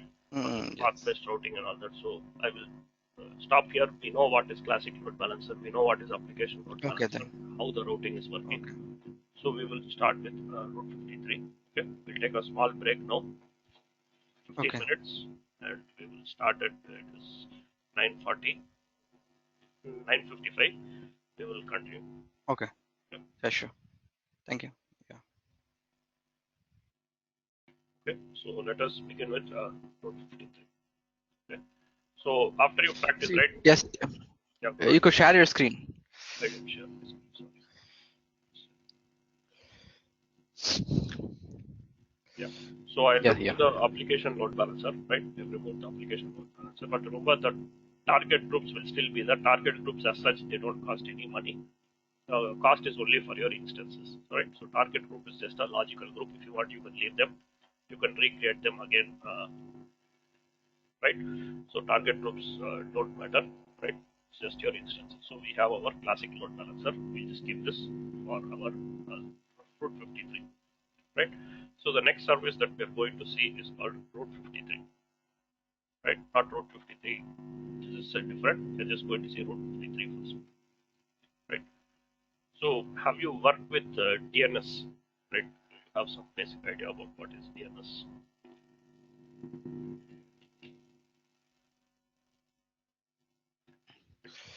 I have some idea, but I mean, I haven't worked. Okay, so no problem, because again, practically many people might not get access to this service unless you are into core networking. But you should know what is DNS, and we will see right. So the service name is called Route 53, or simply we say R53, right? So Route 53 is the DNS service from AWS, right? So what is DNS? So at a very high level, right? If we talk about DNS, so it is basically like it translates your domain names to IP address. Say for example, now I'm going to google.com. So what is a domain? This is what is a domain, right? Google.com. So it is translating it to some IP address. So say for example, if I say here, right, I go here and say ping something, right? I'm pinging a domain name, but I'm getting a reply from a IP address, right? So because all your servers and all your applications, right, they have IP address, right? You take a server or your laptop, it has a IP address, but it also has a host name or a domain name, right? So if I take for example my laptop, it will have a host name. My host name is T. So if I say ping T, it is like pinging localhost, right? Which is probably my IP or whatever this is. Okay. So when you say ping something, ping specifically a domain name, it returns an IP address. Same thing when you open the browser, when you go to google.com, what is happening? In the background, DNS is there. It is taking you to this IP address, right? Now if I open this IP in the browser, probably it might open the Google website, right? Because as end users, as humans, it is easier for us to remember a name than a number, right? So google.com will always be same, right? Its IP address can change. They might be using a load balancer, they might be using Docker, they might be using EC2 instance, they might have on-premise, whatever. All these have IP addresses. They might change, right? So here with the load balancer, what is happening? Your instances can have any IP. It does not matter, right? Tomorrow I can add more instances, I can remove instances, instance IP can change. It does not matter. My load balancer remains the same. Or I can replace the load balancer also. Say this load balancer has a problem, I'm replacing it. The load balancer's URL will change, but my domain will be the same. Google.com will always be Google.com, right? So somebody at Google will manage the DNS, right? Usually the domain owner can only manage the DNS. You cannot go and point Google to something else, right? So the owner of this domain, right? The owner of this domain, right? He will have access to that domain's DNS. It is like an address book. So he will say if somebody is coming to google.com, that request has to go to the Google servers. Something. Suppose he is coming to Gmail, he is coming to mail.google.com. Then it should go to the email server infrastructure. If he is coming to Google Drive, right, then it has to go to the Google Drive infrastructure. So who is doing this? Some administrator, DNS administrator or the network administrator. The owner of this domain is doing this, right? So only they can control where to send the traffic that is coming to their domain, right? So this is the basic, very basic of DNS. If DNS is broken, you will not be able to access the internet, because we all only remember the domain names. We don't know their IPs, right? If you have a DNS problem, your internet will probably, what do you say? Your browsing will stop working. Internet connectivity might be there, but you will not be able to access any services because the DNS resolution is broken. Because whenever you go to some URL, right, it is actually going to some IP in the backend, right? Who maps that? It's usually that domain owner, right? You cannot go and control this, right? So they will say somebody is coming to this, where should they go, right? You can add additional stuff, but that is up to you. We are not talking about that, right? So in your host file, you can add something, say this is going to somewhere. Those are different, but basically DNS is, think of it as you're pointing to a particular URL, that is a domain name, to some IP address or to maybe another domain name. It does not have to be to an IP. You can point one domain to another domain. For example, say for example your company might be using Gmail to host their email infrastructure, right? The Google Business Suite or whatever it is called, right? So what will your company say? They will say you go to mail dot your company's name.com, mail.xyz.com. When you do this, it will go to Gmail login page because your company's mail is hosted on Gmail or Office 365, right? Like this online. So for example, I have a URL, right? I have a domain, right, on which I have hosted my email on Gmail, on Google, right? So I have a domain called hellocloud.com, sorry, hellocloud.in, right?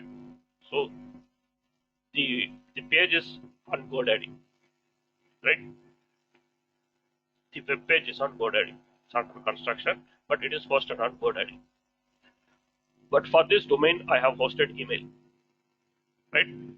I can go to mail.hellocloud.com. My mail is hosted on Google, right? On a Google business account, I can put my username at hellocloud.com, right? I don't have my own email server. I'm hosting it on Google. So it's like that you could host it on Office 365 or whatever service it is there, right? So they will give you the DNS records, what to add. So you need to go into your domain, right? And you need to update the DNS so that when your company users, they go to mail.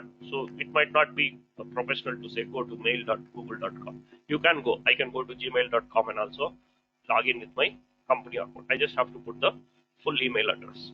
I have to say, for example, hellocloud.in. It will also work, but I can straight away add in my DNS that says if anybody is going to my domain, my company, hellocloud.in, the email URL is mail.hellocloud.in. It will automatically go here. Same thing for other stuff, right? I might have Docs or Google Drive, right? So for different things I can add, right? So all this is possible through a DNS service, right? So all this is basically possible through a DNS service. So what are some of the basic components, right, when we are talking about DNS, right? First is the domain, right? First is the domain. So what is the domain, right? It is some URL that you buy. So now we are talking about public DNS or public hosted. So we have private also. We will see that after this, right? Public means think of it as any website that we usually access, that anybody can access, right? Which is publicly accessible over the internet.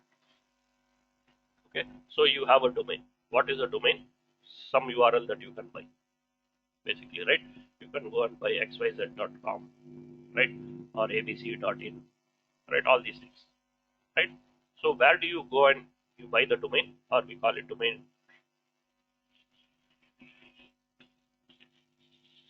registration? You can go to one of the service providers like GoDaddy, right? All these are places from where you can buy or you register a domain, right?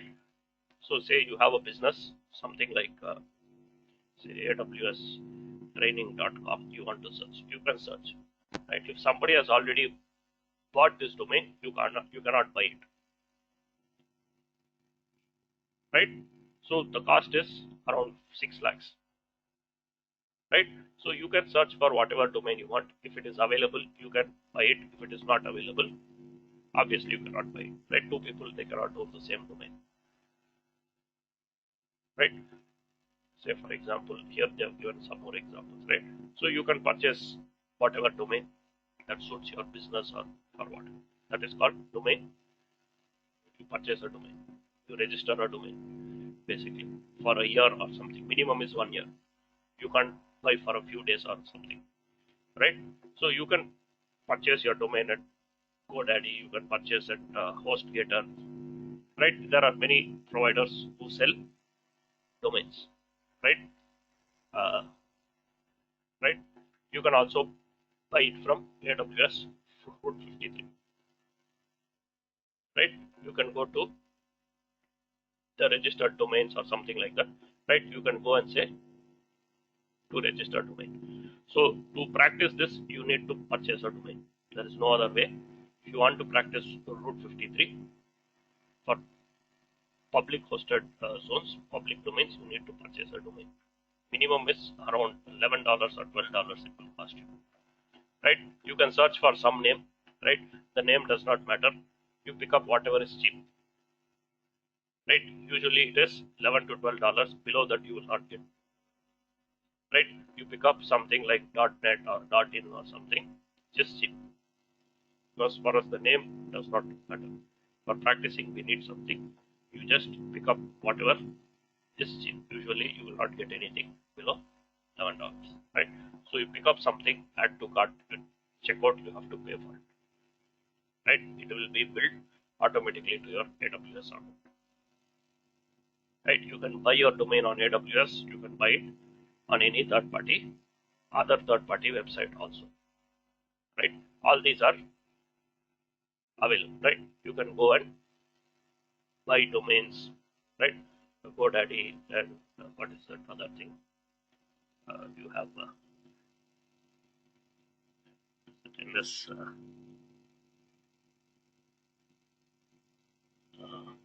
yeah, there are other things like so ZoneEdit, I think they have stopped.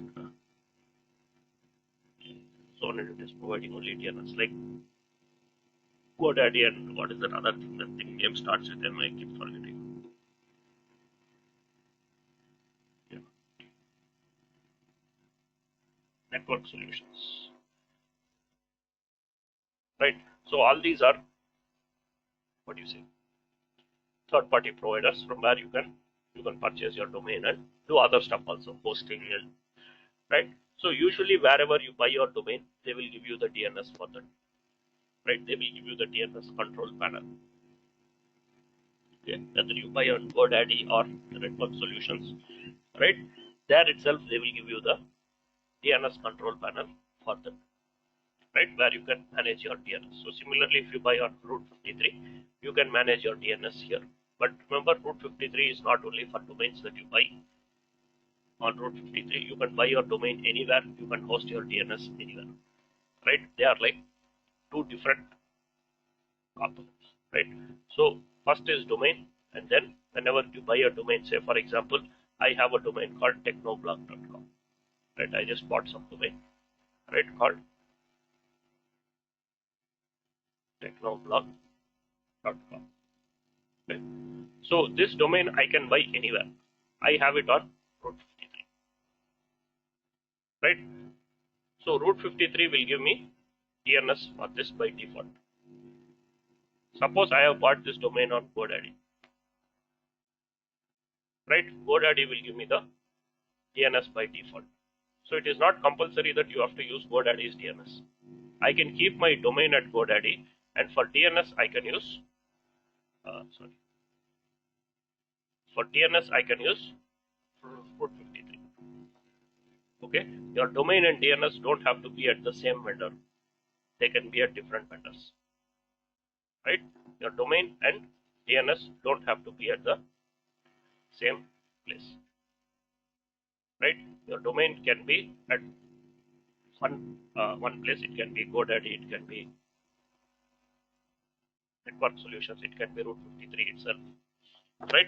So because a lot of people, they might have bought domains in different service providers. Route 53 was not there always. It's been there only for a few years now, right?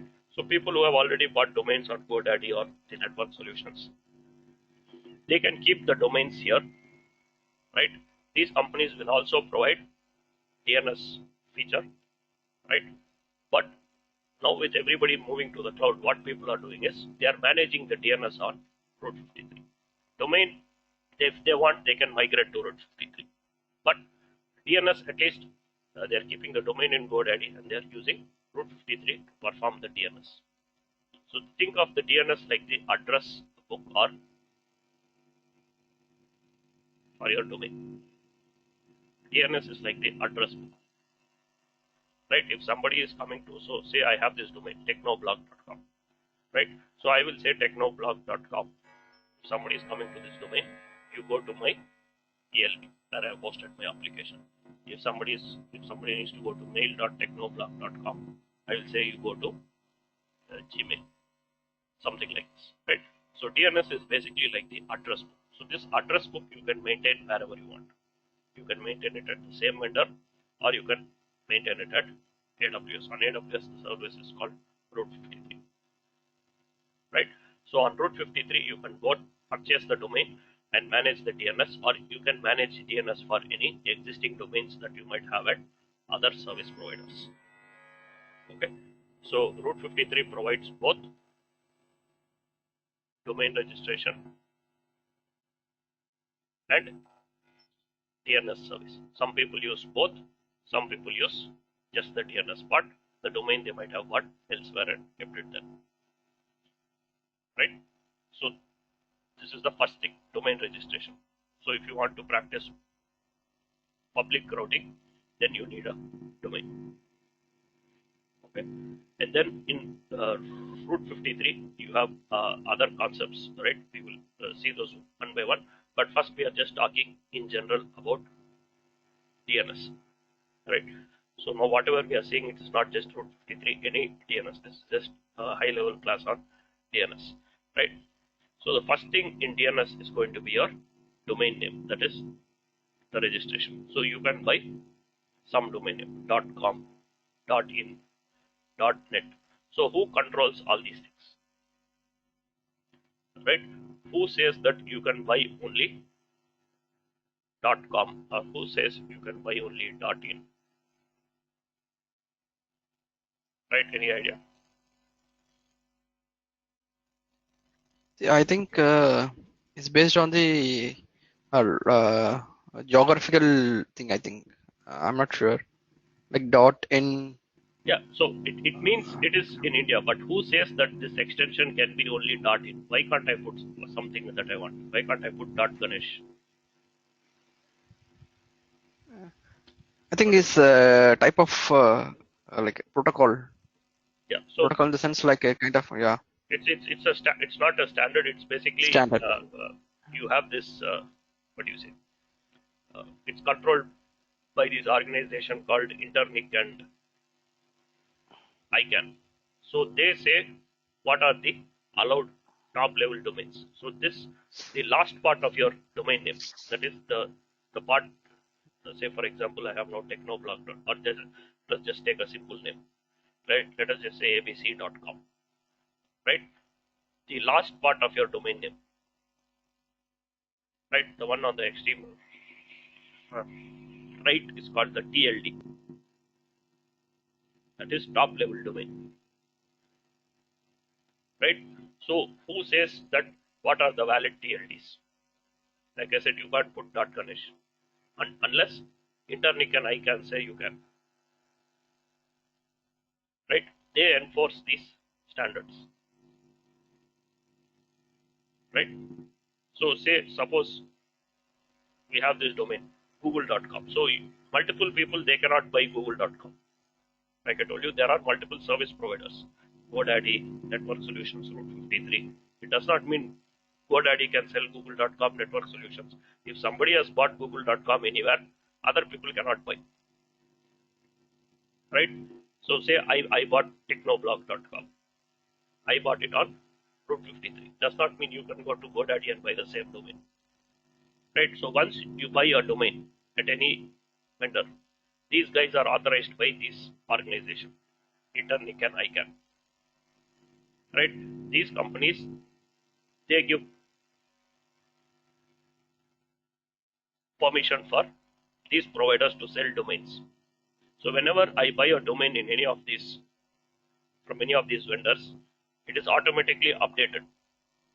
There is a database called Whois database. Right?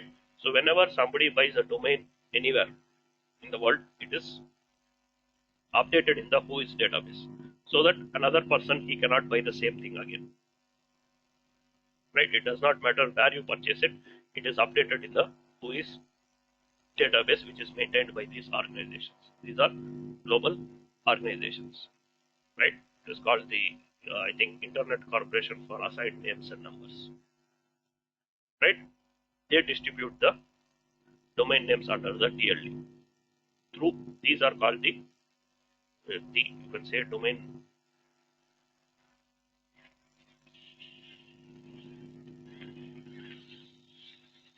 registrars. That is people who are companies that are authorized to sell domains. Anybody cannot go and sell domains. Okay, because they are unique. Okay, so these organizations, they control these TLDs. So tomorrow they might make another TLD available. So these days you have a lot of TLDs. Earlier it used to be .com, .in, .net, .org, those type of things. Nowadays you have a lot of things, .xyz, right? .training, right? Now AWS itself has its TLD called .aws, right? So who allows all these things? ICANN or Internet. You cannot just put whatever you want. You can only use valid TLDs. To the left of it, you can put whatever you want. You own ABC. You don't own .com. You own ABC.com. Right? So to the left of it, you can put whatever. So ABC.com is usually what we call as the domain name. This is the TLD. ABC.com is the domain name. If you put anything to the left of it, like say dev. This is called a subdomain. Right? Usually abc.com is called the domain. Right? But technically speaking, if you want to be 100% technical, ABC is actually also a subdomain. It is a subdomain of .com. But we don't use that for practical purposes. We just say abc.com is the domain. But technically from 100%, if you want to be correct, ABC is actually a subdomain of .com. Okay, it has this hierarchy, right? The one on the rightmost is called the TLD. Then you have the name which you purchase. To the left of it, you can put whatever you want. You can put dev dot, test dot, or abc dot dev dot. These things are subdomains. This you can put whatever you want. You basically you purchase this part, abc.com or abc.net or abc.in or something. Right?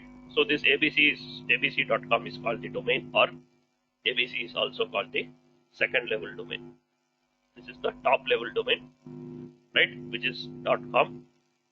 The one to the left of it is called the second level domain. But we just say domain. We don't say, practically speaking, we don't say second level, third level. But this is just the, what do you say, 100% technical you want to be. This is how it is called, right? So domain name is a friendly name that we use, right, for our company or for our other resources that we are going to host, right? So you have to pay money for this. You cannot buy domains for free, right? So whenever or wherever you purchase a domain, that information is passed on to the Whois database, so that they know that this domain has already been bought, right? And when you try to go and buy the same domain at a different vendor, it will say that name has already been taken up, it is not available, right?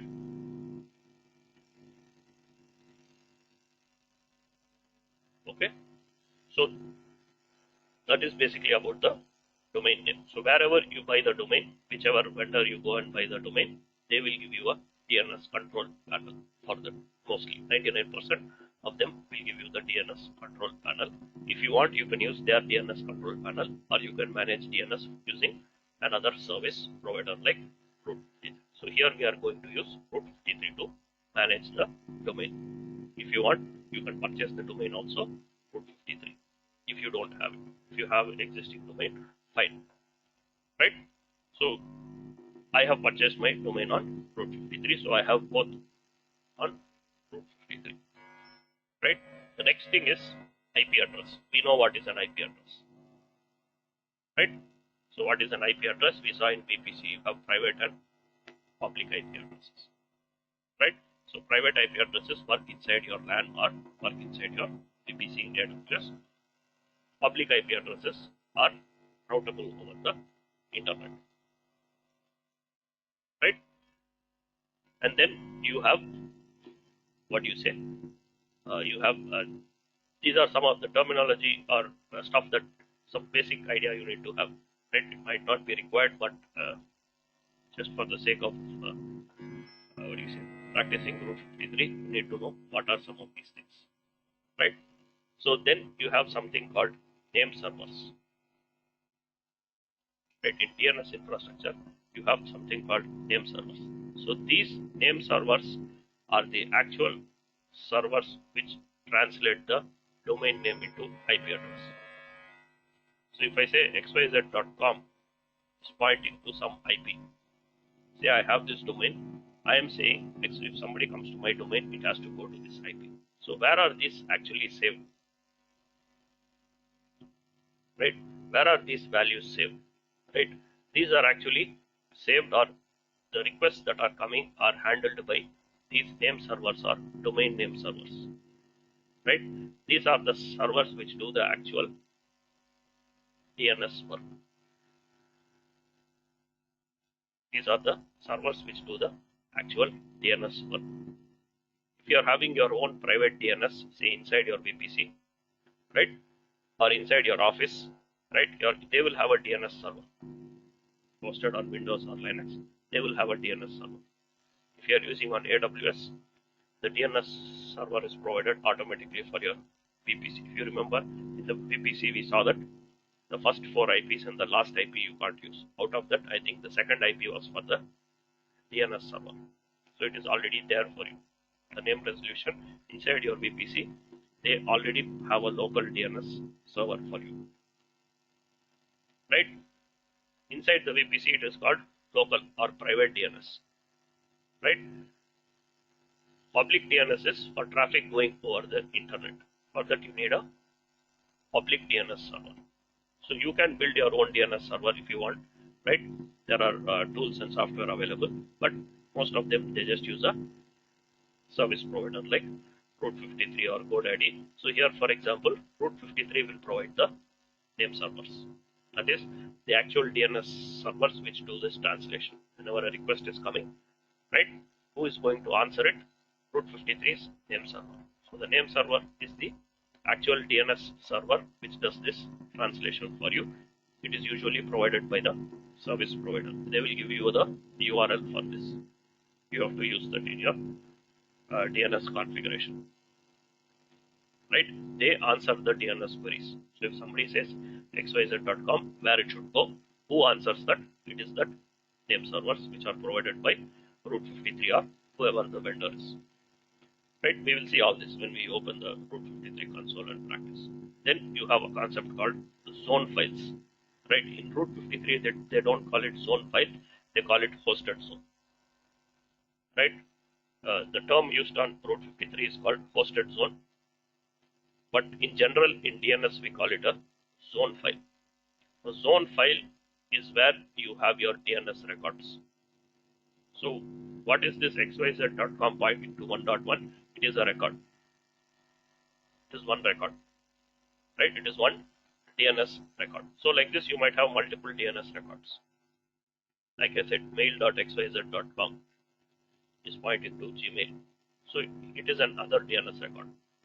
So all these DNS records, they are stored in something called a zone file, or in AWS it is called hosted zone, right? So zone file is, don't think of it as a file that you can, like a word file or something, right? It is, these records, when you enter, they are stored in something called a zone file, or in AWS hosted zone. So zone file or hosted zone, it contains your DNS records. So where do you enter your DNS records? Inside the zone file, right? And where is this zone file going to exist? It is going to exist on the name server. So inside the name server, there is a zone file for your zone. So like this, there will be many people, right, with multiple domains. So each of them will have their own hosted zone or a zone file, right, where all their records are going to be stored. Okay, right? So these are called DNS record. So the next thing is types of DNS record. What are the types of DNS record, right? So the basic thing is, I told you, you map your domain to a IP address. It is a type of record, right? So first there will be, so whenever you create a hosted zone or a zone file, right, in your DNS, usually there will be two records already created for you. Two types of records, not two records, two types of records. One is called SOA and one is called NS. So ideally these two things you don't want to modify. NS you might need to change, but SOA, unless you are a DNS expert or you know what you are doing, don't modify SOA. It's called Startup Authority Record, right? It holds information like the name of the DNS server, right? The version, time to live, and all this. This is mandatory. It will be there. You don't create it. It comes whenever you create a hosted zone or a zone file. You will have a SOA record. Don't modify this unless you are a DNS expert or you know what you are doing. 99% of the time, you will not need to modify this SOA record. Right? It has information about your domain administrator, the version, time to live, and all those additional stuff. Right? So usually you don't worry about this SOA. It is there. I'll show you. Okay? You don't modify this. Then you have the name server. What is the name server? Name server is the actual DNS server which is doing the work. So this name server is provided by your DNS provider. They will provide you the name server, something like ns1.godaddy.com or whatever, ns2.aws something uk. something, right? So they will provide the name servers, right? You are not creating name servers, you are just managing your records, right? So these records are stored in the name server. Where is the name server? It is handled by the, what do you say, the DNS provider, right? The domain name server. So this is the address for your domain name server. It is provided by your service provider wherever you are managing the DNS. In this case, we are using Route 53. So whenever you create a hosted zone, right, you will see SOA and NS records already inserted. So in Route 53, they provide you with 4 name servers for high availability. So there are 4 DNS servers which are actually handling your requests, right? There are 4 servers which answer the user's queries, right? So these are provided by the service provider. Some cases you might need to update this. What are those cases? We will see. Okay. Okay. So Route 53, we have a domain, right? And you have a hosted zone, right? These are the first 2 things, right? So we bought a domain and automatically a hosted zone will be created for you. If you buy the domain in Route 53, the hosted zone is already created for you. And unfortunately, they have updated this console. They are not letting me go back to the old console. This new console is little cumbersome. Too many clicks we have to do. Okay. So here you see, right? If you go to hosted zone over here, right?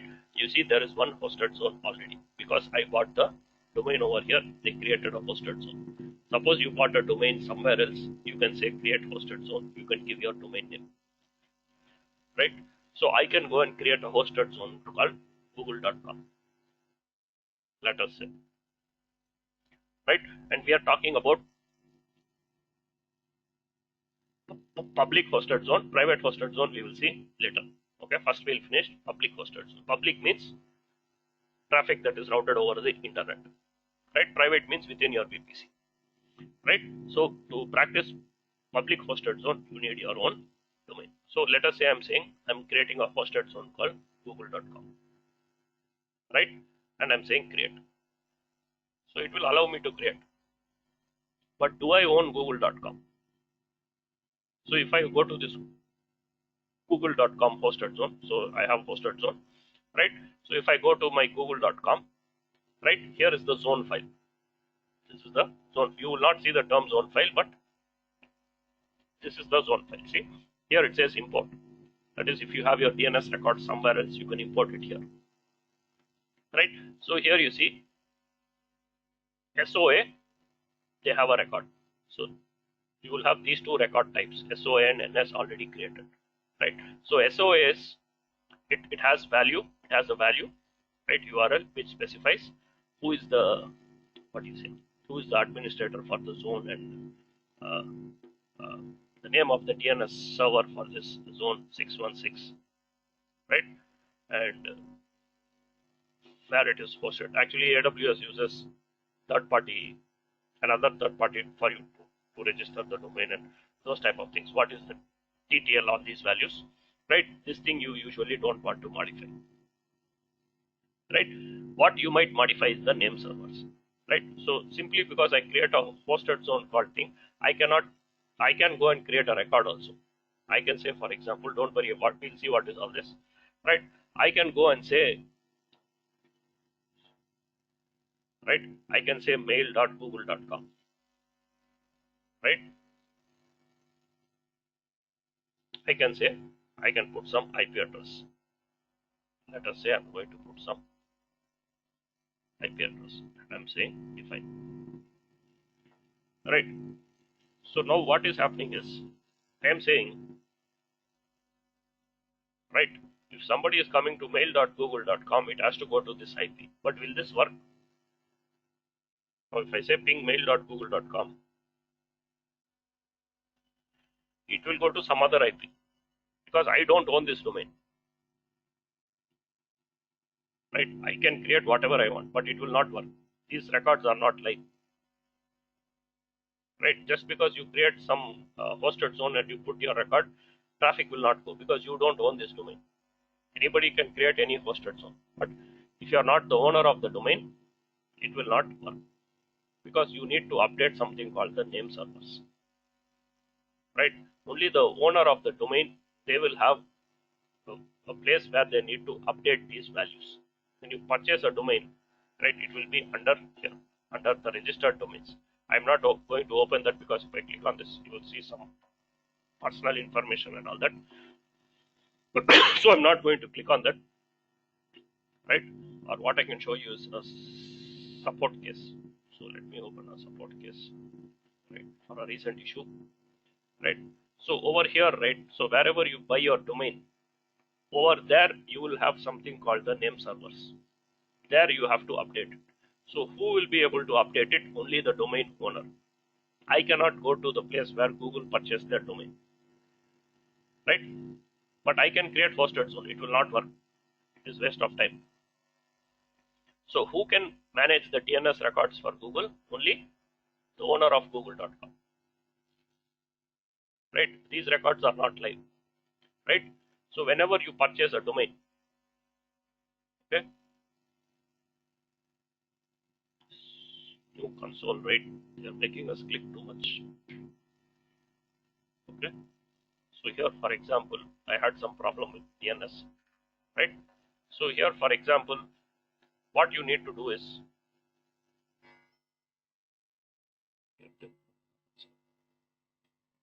right,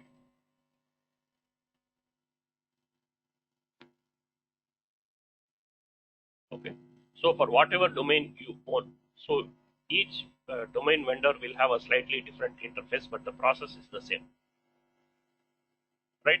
So you need to go into the registered domains, right? Not in hosted zones, right? Hosted zones anybody can manage, right?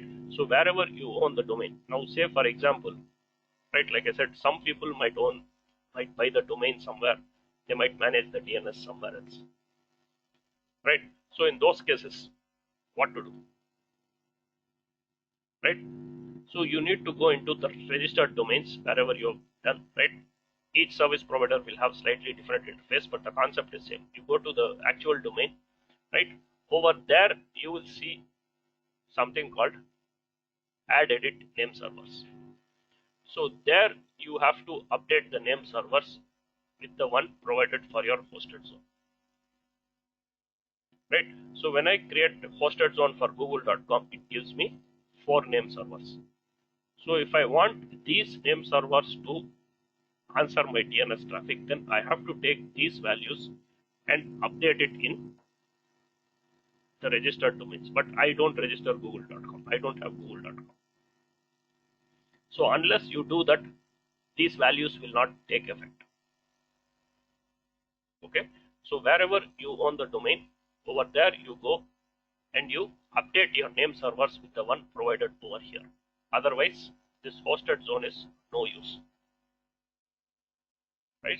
Otherwise, this hosted zone is of no use.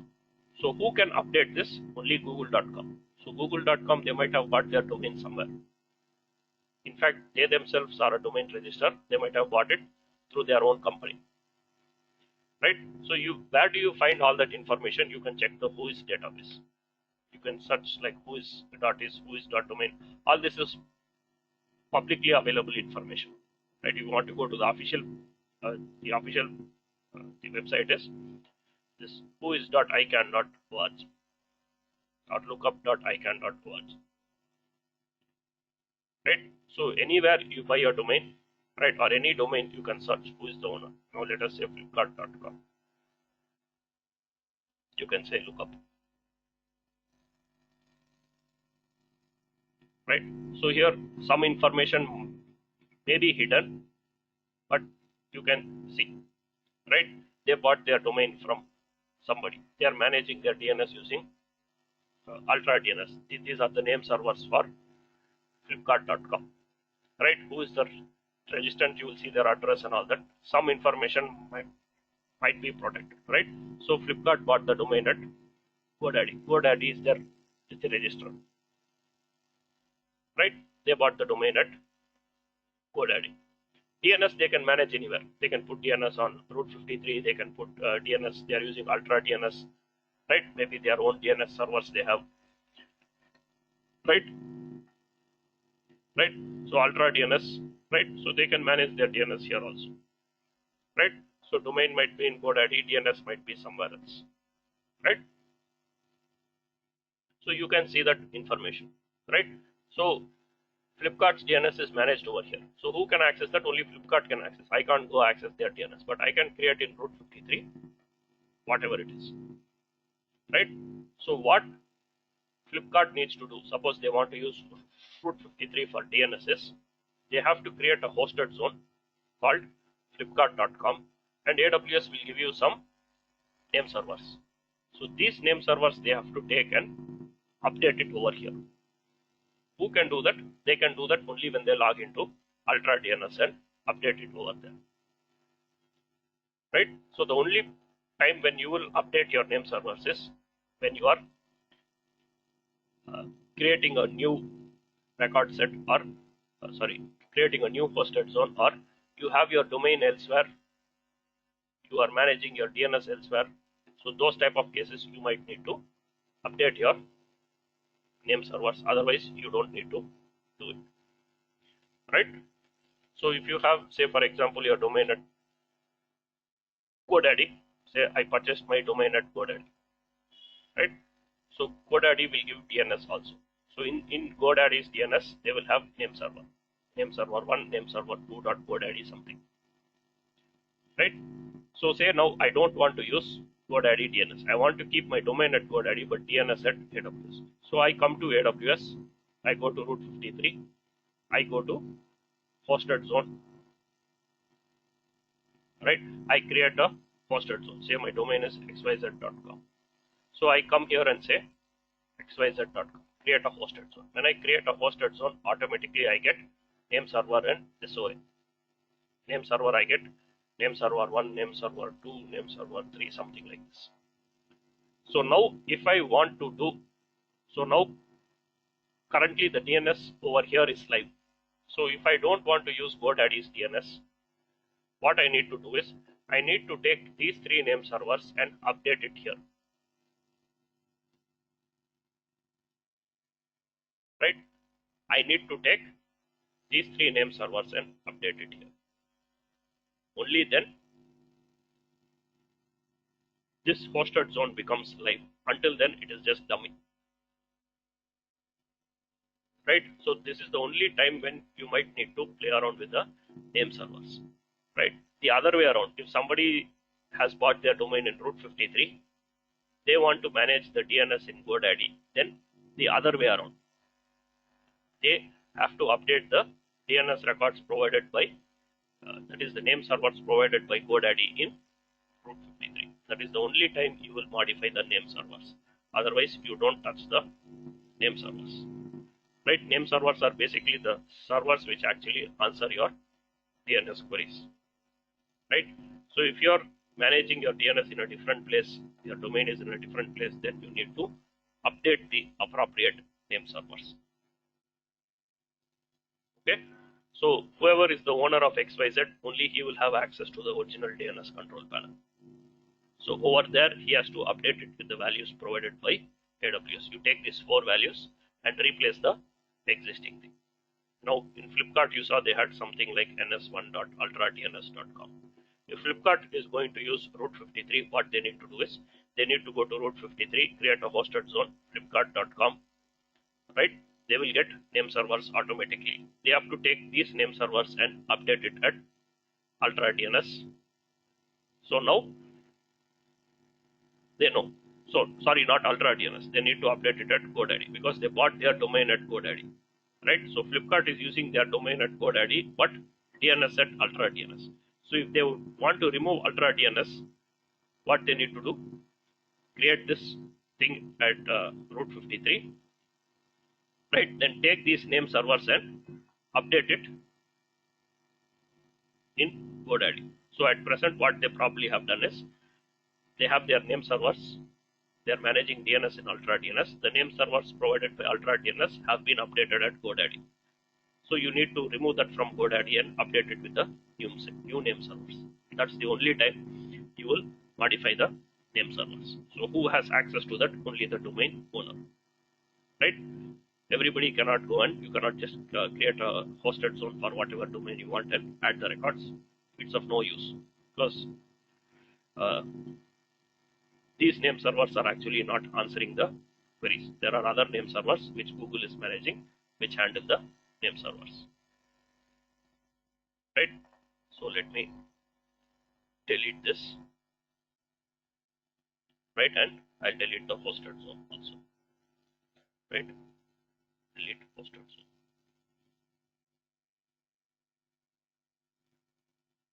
right? So I have my domain name technoblog.com. It has some records, that is, it has SOA and NS. Don't worry about this thing. This was created for some other purpose, right? So it has name server and SOA. So don't modify the name servers unless you want to migrate your DNS. Or if you create a new hosted zone, you might need to take these values and update it over here under the registered domains, right? If you click on this, it will show you the name server list. There you need to update the name servers provided here. That is, if you remove this, mine is already updated, right? Okay, suppose I remove this hosted zone and I create again, then I have to take because these name server values will change, it is not fixed. If I delete this hosted zone and again recreate it, these numbers might change. So you need to take these new values and update it under the registered domains. Otherwise, these records have no meaning. Okay, that is important, right? So in your DNS records, first type is SOA, then you have NS, right? These are the name servers. These are the record types. They might have multiple values, right? Next is something called a record, right? So what is an A record? It is the most basic DNS record, right? An A record maps a domain name to a IP address or quadruple A, that is 4 A's. 4A is for IPv6. If you are using IPv6, then you use quadruple A. If you are using IPv4, you use an A record. A record is basically you are saying your domain, some URL points to some IP. So A record is a mapping of a domain name to a IP, or quadruple A if you are using IPv6. Okay. Next is CNAME or canonical name. Right. A CNAME record is usually also called an alias. Right. A CNAME usually is one domain pointing to another domain. Right. A record is always IP. Right. It is record type. These are DNS standards. This has nothing to do with Route 53. Any DNS, these are standards. Right. If you want to point one domain to another domain name, like I said, I have my domain hellocloud.in. So I have mail.hellocloud.in. Right. So I can point it to mail.google.com or whatever you want. It will work. So it is like a redirect or an alias. Right. You should not say redirect. It is like an alias. That is called a canonical name. It is usually pointing to another domain, right? So these are the common things that you will work with. So there are other DNS types of DNS records called MX records. MX is called mail exchange. So it is used for email services. That is, if you have your own email server, that is, you're hosting your own email server, or you have, for example, for hellocloud.in, I have hosted it at Gmail. So they will give you MX records.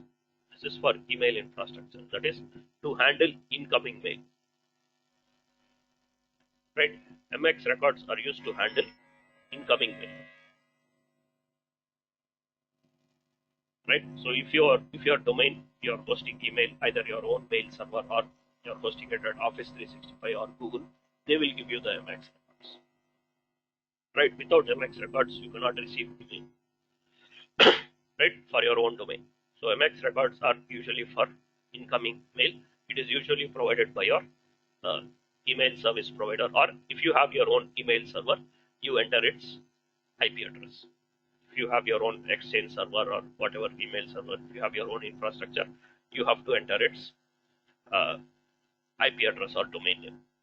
Right, it can be either an IP or a domain name. Usually it's a domain name. Right?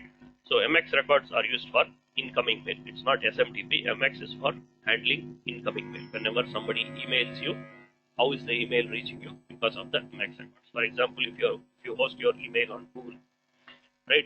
Google will provide you the MX records. You can search for G Suite MX records. They will give you the steps, right? How to set up MX records for Google Workspace email, right? So they will give you that, right? They will ask you to, in general, they will give, because you can host your DNS on Route 53, GoDaddy, or anywhere. The steps are the same. The console might be different, right? So they will give you these 4 or 5 records. These are MX records, right? So only when you add these records will your domain start receiving emails. If you don't add these, you cannot receive email. Okay. So these, again, it depends. If you are using a third party to host mail, they will give you the MX records. If you have your own email server, you add its value over there, right?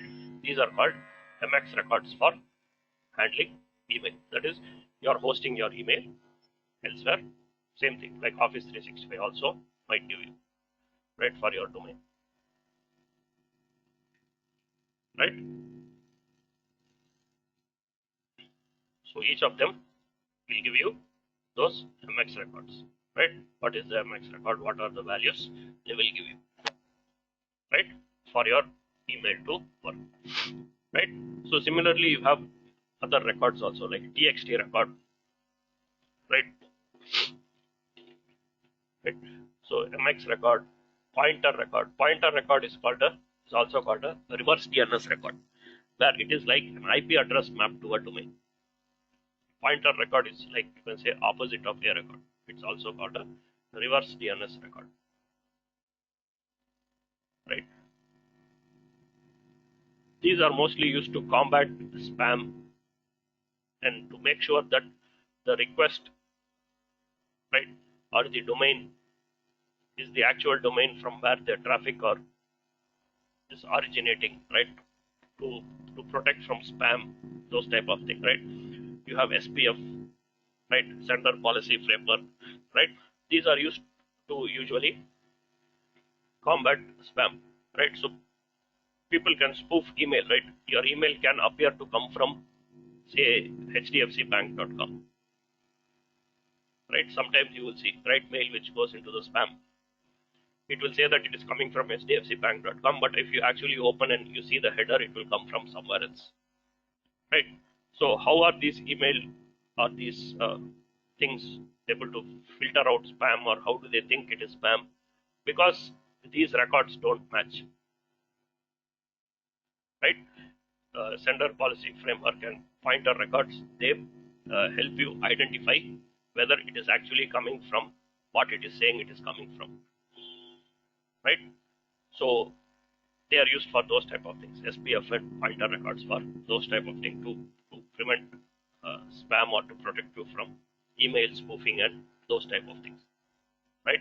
And then you have something called a TXT record. TXT record, they usually hold information. We will see a couple of these things, right? We will be seeing A record, CNAME, and TXT record, right? It is used to hold information for some background verification, those type of things about a server, right? Information about a server, right? Those type of things it is going to hold. Okay, so these are some of the what do you say, DNS records, right? Types of DNS records. Any service provider, whether it is GoDaddy or Route 53 or anywhere, these are standards, right? So here, for example, if I go to Route 53 and I say create record, now they have made it a little more confusing. Old console was very easy, right? Don't worry about this routing policy. We'll come to that. So here you have the actual record what you're adding, right? You have the record type over here, right? It can be a record. They have given a description of. They have made it more user friendly. A record, quadruple A, CNAME, right? MX record, right? TXT record, pointer record, right? So pointer record is also called reverse DNS. It maps a IP to domain name. A record is domain to IP, right?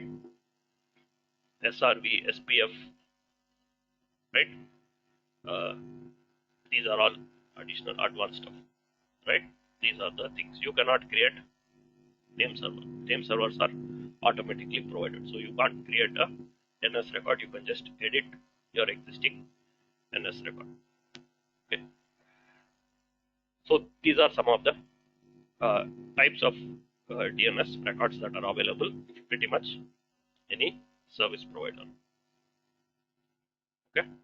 So tomorrow we will see how to create these records and what is the advantage of Route 53, or what are the features of Route 53, how it is different from or what are the additional features that Route 53 has compared to other service providers, other basic service providers, not cloud service providers like other than GoDaddy, right? Why you want to host your DNS on Route 53, right?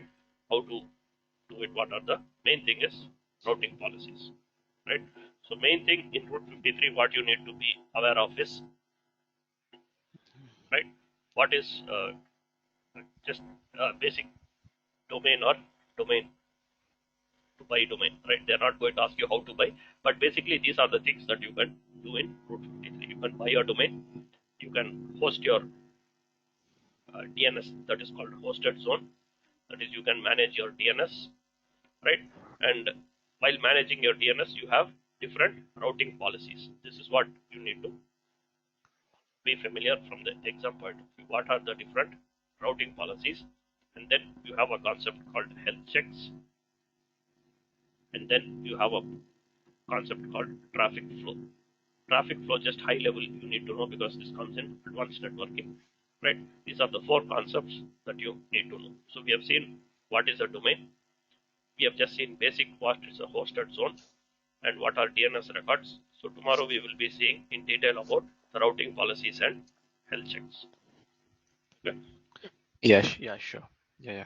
And this is one more thing. Yeah.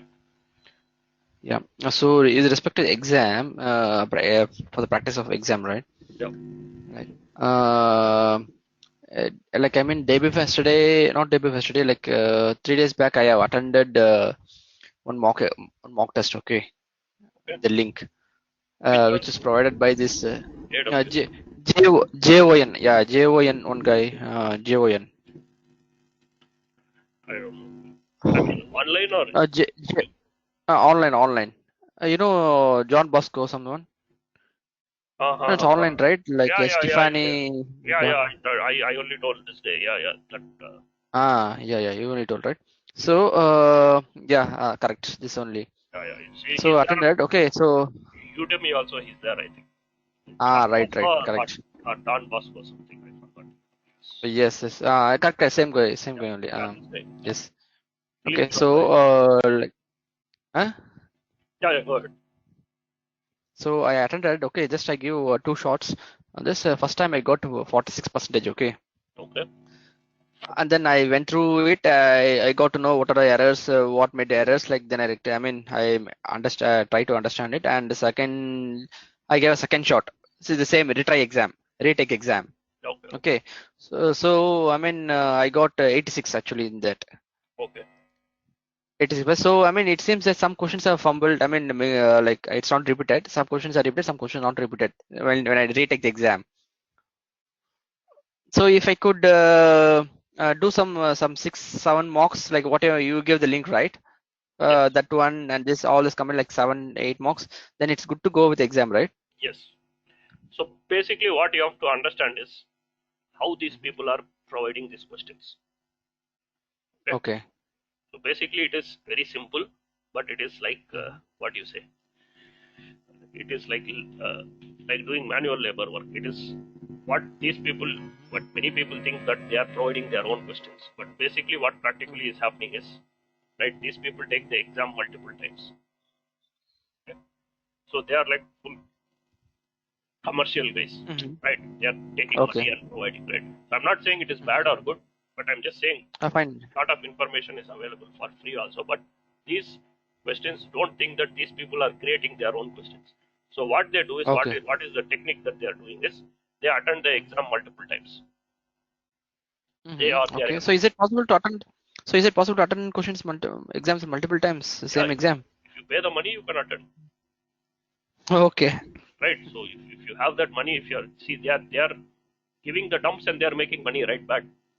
So what they do is they attend the exam multiple times. So they take the questions from there and they will play with English, because as it is, if they put the question, AWS will complain and take it down. So what they will do is they will slightly change the wording, because in the exam, don't expect same wording to come. Okay. Like the URL I gave you, it is mostly same wording. Okay. But some people will just copy as it is and put. They don't care if they are taken down also. They don't care about the reputation. But mostly, lot of these questions, they will be similar. Okay.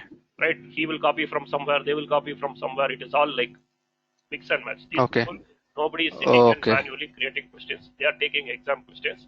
They will play with the English a little bit. They will jumble the options. They will add some unnecessary option in between. They will provide it as dump. So what you have to be aware is, technically you should know a little bit. Without technically, just blindly if you go, it might be less. But because you are attending a course, you know practically, little you have to think. But like you said, if you attend like this 4 or 5 mock exams, you will get the hang of it. So Okay. whether you take from Yeah, that's right. I mean, anyway, we to understand and write also. That's fine. That's correct yes, actually. yeah, Understand. And so what I'm planning is, so I'll take this next week as full, I mean, preparation, some 2 to 3 days or something. Then I'm planning to write the exam by 18th, 17th or 18th. So do I need to book pre-early? yeah. You have to, unless you know the exam center. I mean, you can go straight to the exam center and also purchase, or you can book online and you can go. You are from No, I'm Bangalore, going right? to book. No, I'm from Bangalore, but I currently in Pondicherry actually. Oh, okay. Then you have to So, see whether they have an exam center in Pondicherry. oh, okay. No, can I take it online at home itself? Is it not possible? Yes, now it is possible online, but they have some conditions for that. You better go through that because you need a camera. You have to show your room around, and it is Okay. not like there will be somebody on the other side who is monitoring you. They will be looking at you. Okay, Okay, so I can opt for Prometric Center also, right?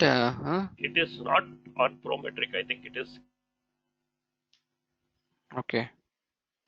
KSI Okay, or let me something. check that. There is a separate vendor for that. I'm not sure if it is come back on Prometric. Earlier it used to be, then they shifted. So you need to check whether you have a physical exam Slot, center. No, physical exam center is there or no first. Slot will be there. If exam Oh, center is there, slot will be there. First, the exam center has to be oh, there in okay. Pondicherry, right? So I'm not sure whether Pondicherry has exam center for AWS. So you need to check. So you need to go to, I think it is, Chennai or Bangalore, huh? no, you can check it online itself, right? You can go to Okay. AWS Okay, exam. I'll check and let you know also. You also can just help me out if possible. I will also check on this. You need to go to this, what do you say? I'll just show you. Can see my screen, right? Yeah. Training and certification. So here, if you go, it will take you to the Okay. AWS.training website.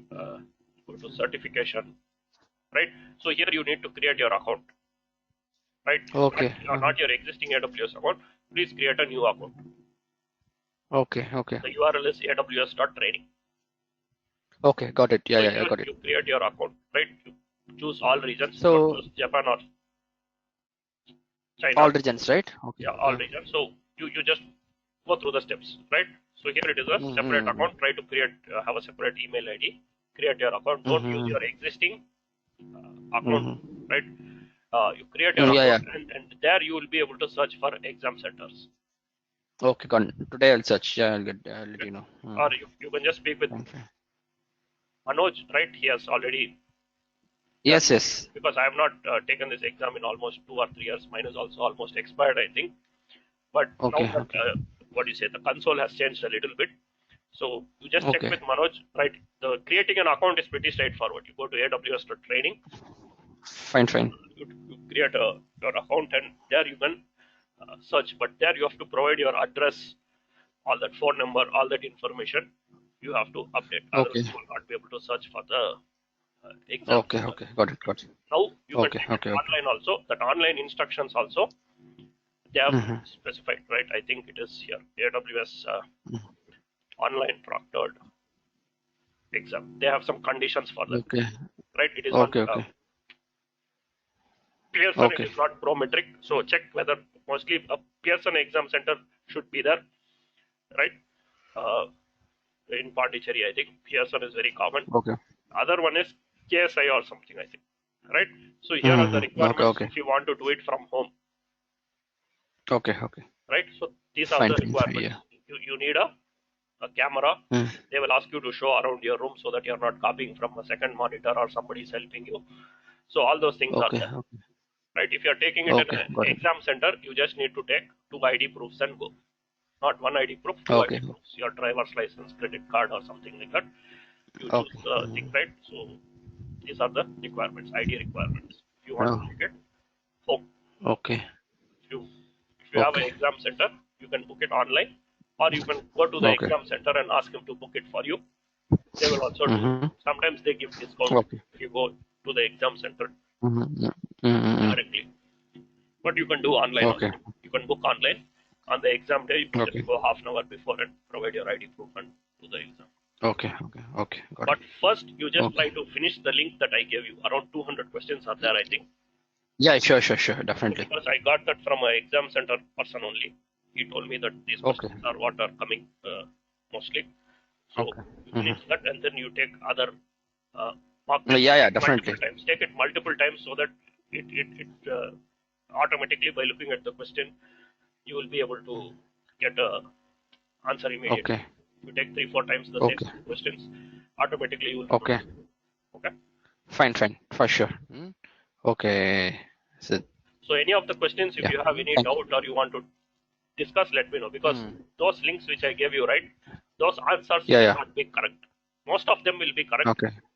but here Okay. and there a couple of answers might be wrong. So try to Okay. apply our knowledge, or if you think something is not right or Uh, wrong, you are confused, let me know. okay. No, sure. Okay? Sure. Yeah. Okay, so we'll Thank catch you. up tomorrow and we'll continue. Sure. Yeah. Thank you.